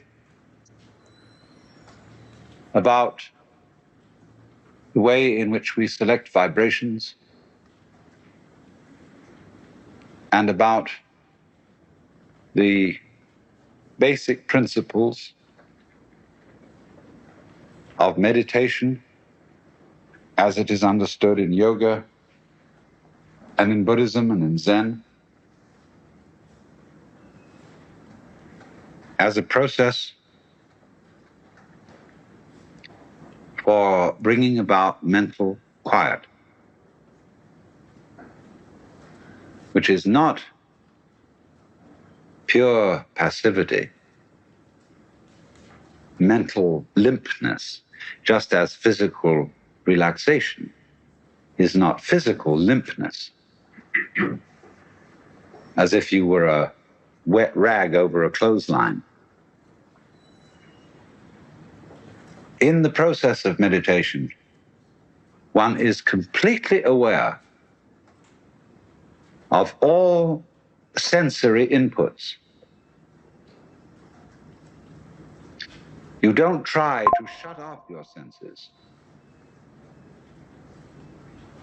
And although it may be helpful, say, to begin in meditation by closing the eyes, in the Zen philosophy of meditation, you don't close your eyes. If you do, you're called a denizen of the dark cavern. You look at the floor in front of you, about 4 feet, and you allow the light to play with your eyes without putting any names on these patterns of light and shade and color, just as you allow the sound waves in the air to play with your ears. But you don't put any name upon it. You allow yourself to be in a non-conceptual way. Now, the importance of this, the practical effect, although when you're in meditation, you're not concerned with practical effects. Practical effects accrue as a byproduct, just as happiness, which cannot be pursued, is only a byproduct of being interested in something else.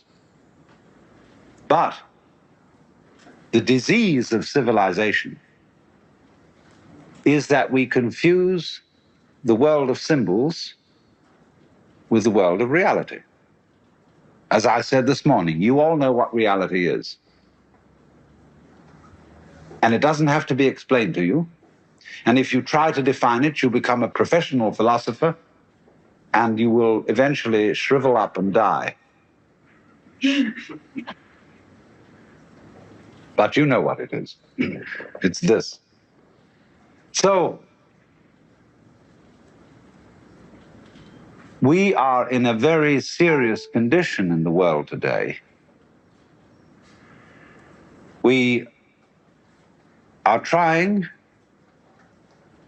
to make as the goals of life the attainment of pleasures that really exist on paper only. And the chief example of this is lots of money. There are no limits to the amount of money you can make if you're sufficiently clever and sufficiently ruthless.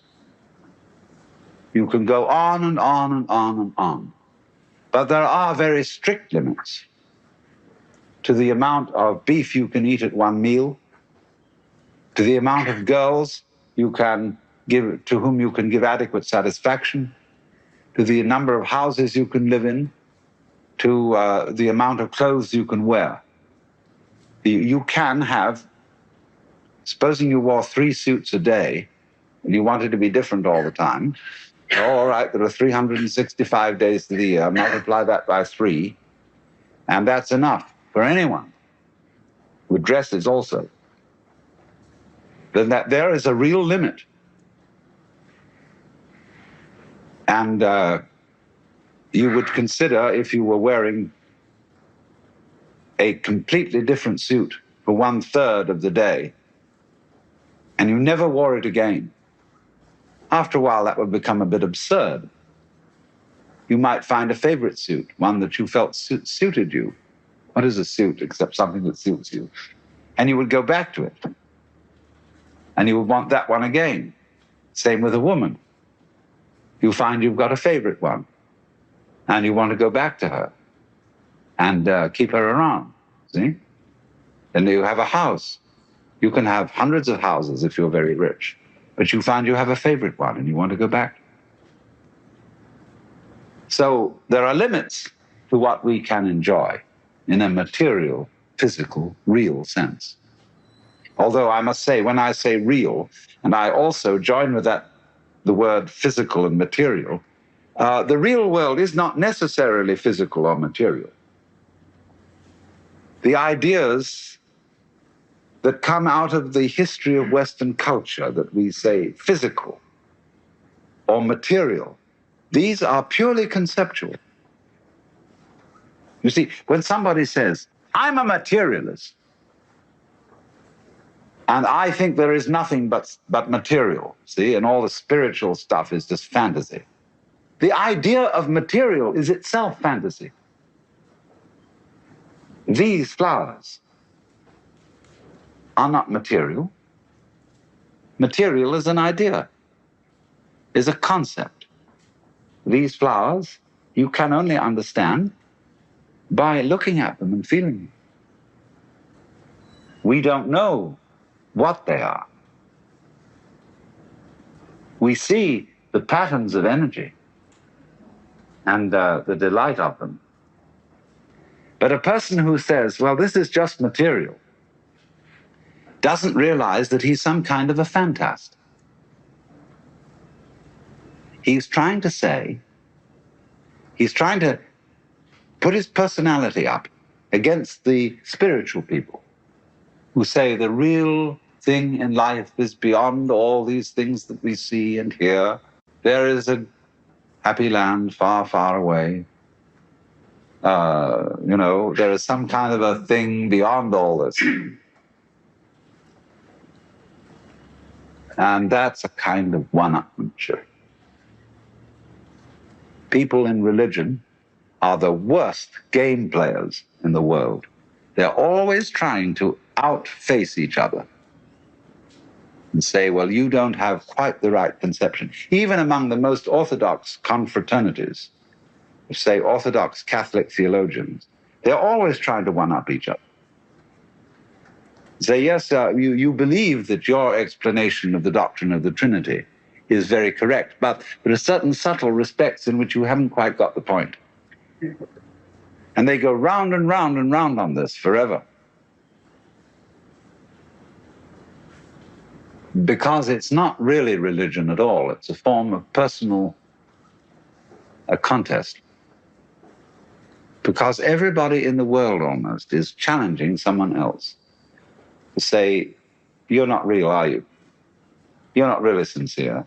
You don't actually mean what you say. Do you love me? Do you really love me? Prove it. I don't think you can. Everybody's going, so everybody's frightened. Everybody's guilty. And everybody else knows how to exploit everybody else's fear and guilt. And emotions, say, like guilt, are absolutely useless because they always frustrate their own objective. Guilt is supposed to make you good. But it's like alcoholism. The more terrible an alcoholic feels about his dependence on alcohol, the more he drinks. The same with jealousy. If I am jealous of the girl I love, terribly jealous, and won't allow her to have any other men, she hates me all the more for being jealous of her. I can't keep a girl by being jealous of her. And she can't keep me by the inverse process. So all those emotions deny themselves. So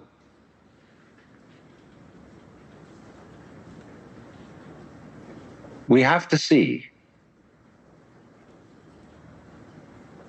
that all these games of spiritual one-upmanship, we have to see through them. Every guru, spiritual teacher, comes on like he's got something that you don't have. More insight, more relaxation, more happiness, more oneness with God, whatever it may be. And this is the bait which catches you. Now, there are two kinds of gurus. One kind of guru really believes he's got more than you have. And he can do nothing for you except lead you into a bag. That's the ordinary minister who believes that he is a representative of the true and authentic religion, and that he is going to get you into the church, and he's going to get you hooked on the religion so that you become a religious addict. And so, of course, so long as you're a religious addict, just like an addict on heroin will have to fork out $50 a day to get his connection. So you're going to have to tithe your income, or whatever it is, to pay off the mortgage on the church buildings and to keep the clergy alive. And that's why they want to get you hooked on it. There's another kind of guru. He makes his living in an entirely different way. He wants to get rid of you. He's got some way of liberating you so that you can function on your own without having any guru at all and without belonging to any religion. Because he treats his doctrine, his practice, as medicine, not as diet. And eventually you take the medicine, you understand, and you can function on your own and you go away. But when you go away, you say, hey, to everybody else, I got this guru, you know, he was just fabulous. And he set me free. So what happens is this kind of guru, instead of having a permanent group of followers, has a big turnover. And he gets on all right. I'm just explaining the economics of spirituality.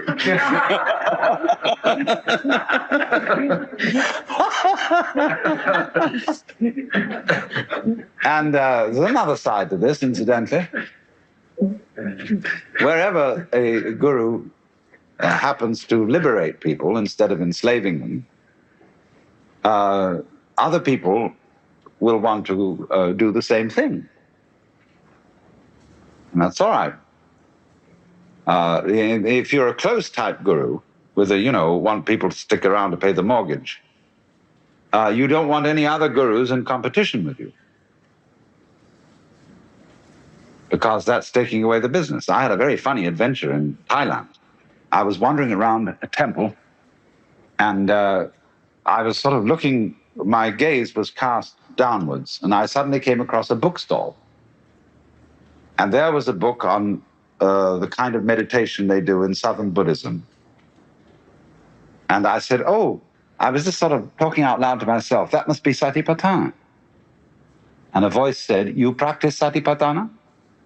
And I looked up, and there was a yellow-robed monk who spoke English, standing in charge of the bookstall. He's kind of red-eyed. And I looked at him and said, well, not exactly. I practice Zen. Oh, Zen, not Satipatthana. Well, I said, it's all kind of the same thing. It's like yoga. No, Satipatthana, not yoga. Now listen, I said, you Buddhists are supposed to be open-minded. and to believe that there are many, many ways of realization. No, satipatthana, only correct way. Well, I said, you talk like a Roman Catholic. They say they have the only true way. I said, you know what you're like. You've got a ferry boat concession. A ferry boat concession to take a ferry across the river. And a few miles down the river, somebody else opens up a ferry boat. And you complain to the police and the government. Say, he shouldn't open up because he's in competition with me. Now, the truth of the matter is this. I'm talking still about the economics of spirituality. In London, there's a street called Harley Street, where every eminent physician and surgeon wants to have an office. This was years ago. And so Harley Street became completely full with physicians and surgeons. Well, you would say, naturally, they were all in competition with each other. But nothing of the kind happened. They all became equally prosperous, so that they had to open up Wimpole Street, which was the next street to Harley Street. And when they'd filled that up, they opened up Welbeck Street, which ran along next to it. And when they filled that up, they got Queen Anne Street, which ran parallel. And the whole area is nothing but physicians, surgeons, and dentists. And they are all fantastically prosperous because they've got the right address. See, once you've got into Harley Street, you're there. So it's like you're a guru, and you set up in Sausalito or Big Sur or Hollywood, whatever, you know, you're in the right place. And we can take any number, and they'll all, the more we have, the more prosperous everybody will be. This is the economics of plenty. And it's all based, you see, if you really work it right, it's based on a big turnover. You don't try to capture people. You don't try to make them faithful to you. You don't want to tie them up. But you see, if you do that and you set them all free, you really get them going. That's what you're supposed to do. That's your job, to liberate them. And then they're grateful and they send their friends to you. So,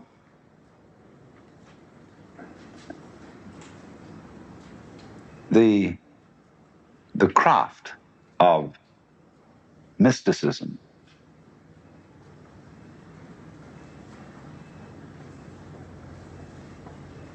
you see, I just want to be very frank with you because, after all, you pay to come to these seminars.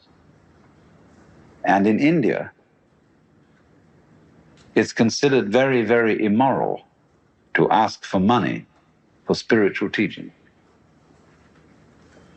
But that's a different culture from ours. In the United States, it would be immoral not to ask money. Because in the United States, people disrespect anything they get free. And they have to give money as a token of their sincerity, just as, say, in India or in China, you have to give something else. You have to wait a long time.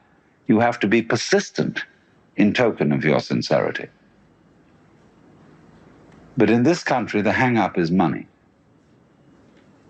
So naturally, one asks for money. A person like myself only needs a relatively small amount of money. And so if you make an awful lot of it by being a successful guru, you give the rest away or do something creative and imaginative. Allen Ginsberg has a foundation. He makes a great deal of money by being a crazy poet. And he gives all that he doesn't need to help other poets.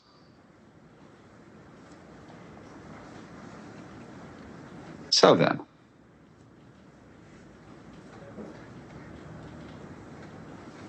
the point I'm making is this. Meditation, you are not trying to gain anything. To alter your state of mind from what it is now into some other state which you think it ought to be in, you are centering in where you are.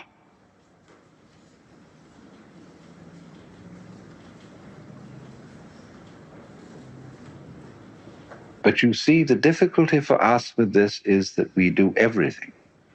We even eat, we play, we dance, under the fundamental assumption that all this is good for us.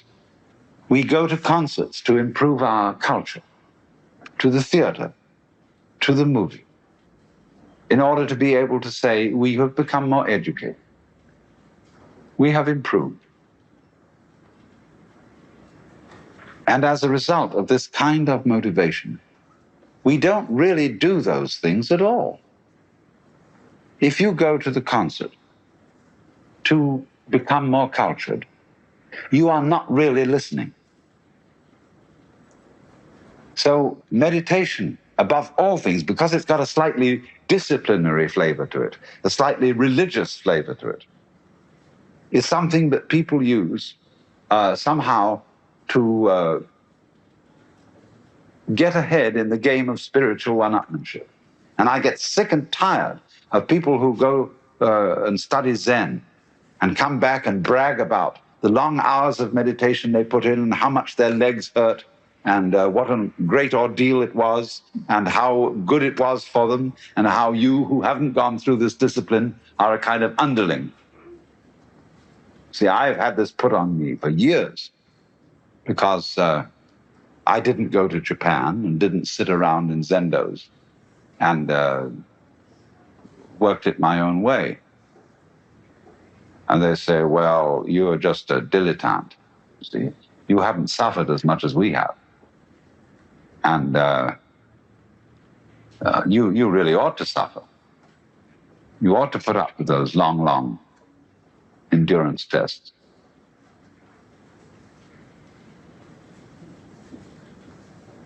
Now, the reason why in meditation one sits in a certain way, whether you sit like I'm sitting now or whether you sit in the lotus posture, your legs become a little uncomfortable. And the reason for that is not self-punitive. It's merely that it helps you to stay awake.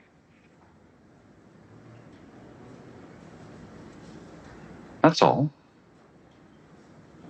And if you were floated in a hot tub with supporters in a completely dark room in one of the sensory deprivation chamber, you would very likely go to sleep.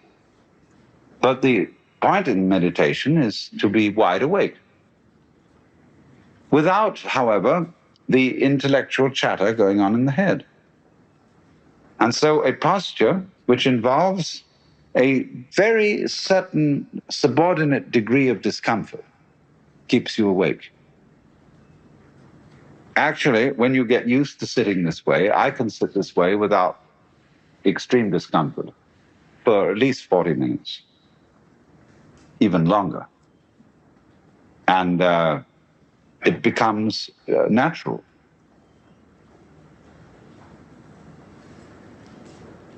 But as I explained, the point is to be wide awake and aware of your total sensory input without confusing it with the symbolic world of words and concepts, so that you experience life naked and directly.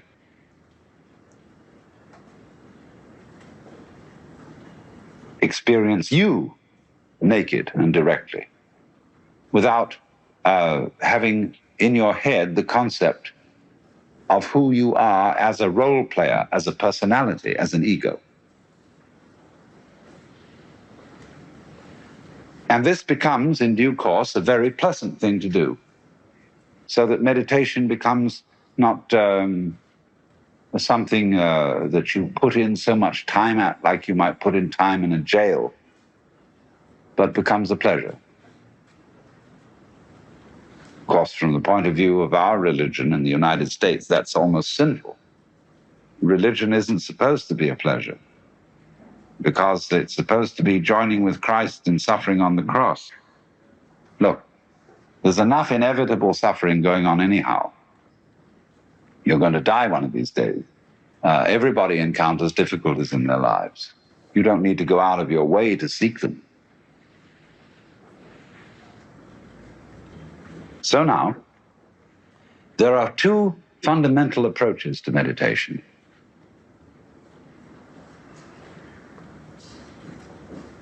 One, you see, this morning, Charlotte was getting us to bounce on our heels and to stretch as tightly as we could to overcome gravity. And then after that, she said, see what happens when you don't do it. So one of the methods of meditation is to stretch as tightly as possible, to concentrate with your whole energy on a point, and to use the maximum amount of effort. You say in yoga, there's an exercise called kumbha, which is a way of breathing, which is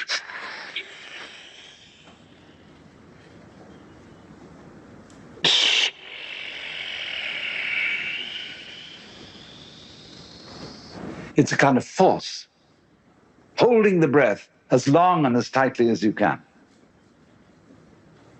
That was like the stretching we did. That's like those people who, say, in the Tendai temple up on Mount Hiei over Kyoto, who practice bowing. Thousands and thousands of bowings. They stand up, they kneel down and prostrate themselves on the floor, get up again, stand up, kneel down, prostrate them on the floor. And there are those Tibetan monks who do the Lungompa, running through the mountain trails with enormous leaps. And they do like Nijinsky could do those leaps where, you pause a little bit in the air and seem to overcome gravity and then drop again. And they go on and on and on, bouncing along a road. Or there are other pilgrims who prostrate themselves at every step, traveling a long journey. There are people who run the streets of Kyoto, 100 miles through the streets of Kyoto every day at a jog trot. There are all kinds of things like that, where you work yourself to a limit in struggle. Because in doing that, you get a thing which runners call second wind. And second wind in running is where you are no longer running, but it runs you. Where, in other words, the ego energy in the running is displaced and the energy of the whole organism takes over. And that is all the energy of the whole universe when you get second wind. So you get second wind in this fierce kind of meditation. Alternatively, there's another way in. And in this way is a kind of so-called easy way.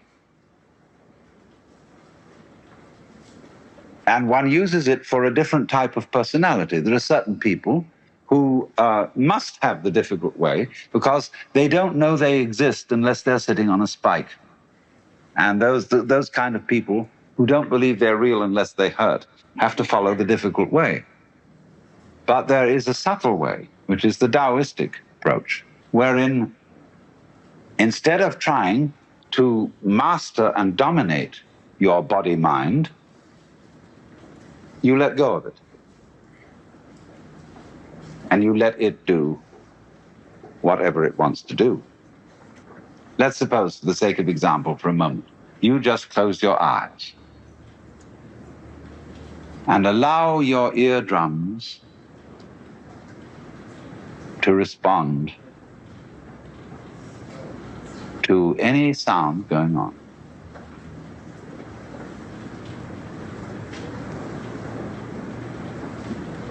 There are no proper sounds or improper sounds. You may feel free to shift, shuffle, cough, sneeze as you will.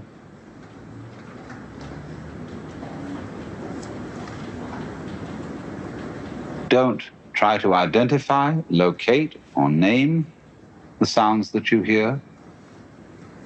Just let the rippling air play with your eardrum.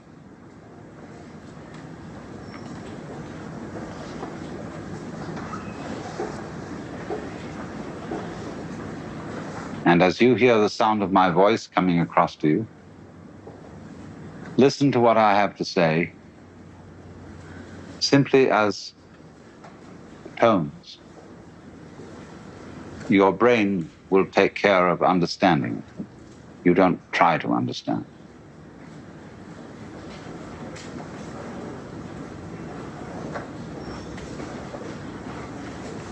In other words, allow your ears to hear anything they want to hear.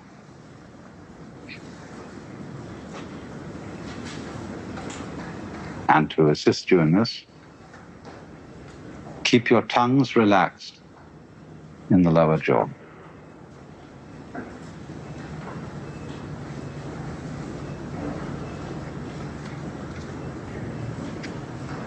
Listening to every sound in the whole field of air vibrations, as you would listen to music, as you would listen to Bach or Ravi Shankar, without trying to see any meaning in it.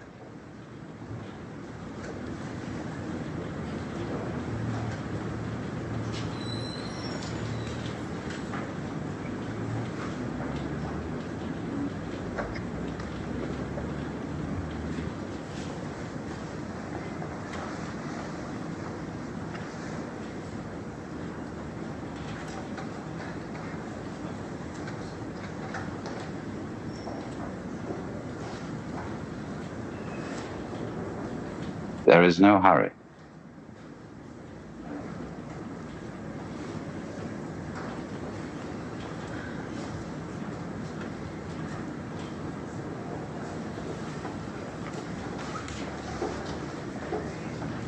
This is what there is.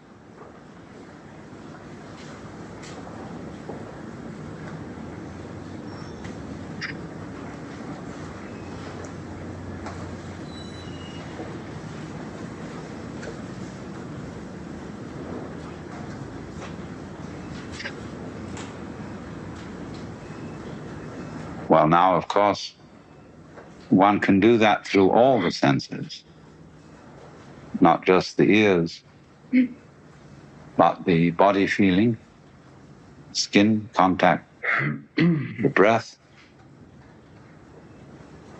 sense of smell, taste, and also, of course, the eyes. It's more difficult to do it with the eyes because our culture, as Marshall McLuhan has pointed out, is excessively visual. And because of the Gutenberg galaxy, because of making sense out of print and the enormous valuation placed on literacy, we've overbalanced one sense, which is the visual sense. When we say to somebody, you smell, that's uncomplimentary. We should say, of course, correctly, you stink, if we mean you have a bad smell. But everything connected with smell is repressed. And therefore, because we still continue to smell, it is an unconscious sense through which we relate to each other in ways that we don't know. You take an instinctive liking to someone because you like the smell, but you don't know that. You take an instinctive dislike to someone because you don't like the smell, but you don't know that. All sorts of things, all sorts of messages are passed through the nose, but we're not aware of them. We don't have an adequate vocabulary of smell. Only 3 adjectives in English are associated with smell uniquely: acrid, pungent, fragrant. All the others are associated with, borrowed from other senses. Think how many adjectives we have for vision, for sound, for taste. Although taste, of course, is inseparable from smell. So, the second way of meditation, which I was demonstrating to you, allowing your ears to hear whatever they want to hear. In the same way, you allow your breath to breathe any way it wants to breathe. You allow your muscle skin feeling, you know, the sense of touch, to feel any way it wants to feel. You allow your eyes to see anything they want to see. And finally, you allow your mind to think anything it wants to think. Let it go. This is the relaxed way. The other way is the tense way. They come to the same conclusion. You go around this way, take the right-hand path and go there, take the left-hand path and go there. I'm not going to evaluate between one and the other. It's up to the individual. But the way Charlotte and I have been interested in for a long time is the way which is natural, which doesn't force things, and which lets the organism, with its own inner sense of what is correct, do it by itself. So, if you will let your mind, see, alone, you don't try to concentrate it, you don't try to discipline it, you merely let it do whatever it wants to do. Whatever thoughts want to flow through your head, let them flow. Don't try either to get with them and make something of it, and don't try to stop them. Just let them go. Besides, who are you as distinct from your thoughts, as distinct from your visual, auditory, tactile, olfactory sensations? Who might intervene and say, you do otherwise? Because when we get that terrific split between our experience, our feelings, our sensations, on the one hand, and on the other, something called the experiencer, the control agent who has and who directs all these things, there's the root of our trouble. Because we are confusing ourselves with an image of ourselves. And under those circumstances, we define the living organism as a material object, the body, which corrupts and which is somehow antithetical to spirit. Not realizing that the idea of the body as something antithetical to spirit is purely a conception. This is not a conception. And as we see it now from the standpoint of 20th century quantum physics, it's a shimmering phenomenon of electrical energy. It's a light show.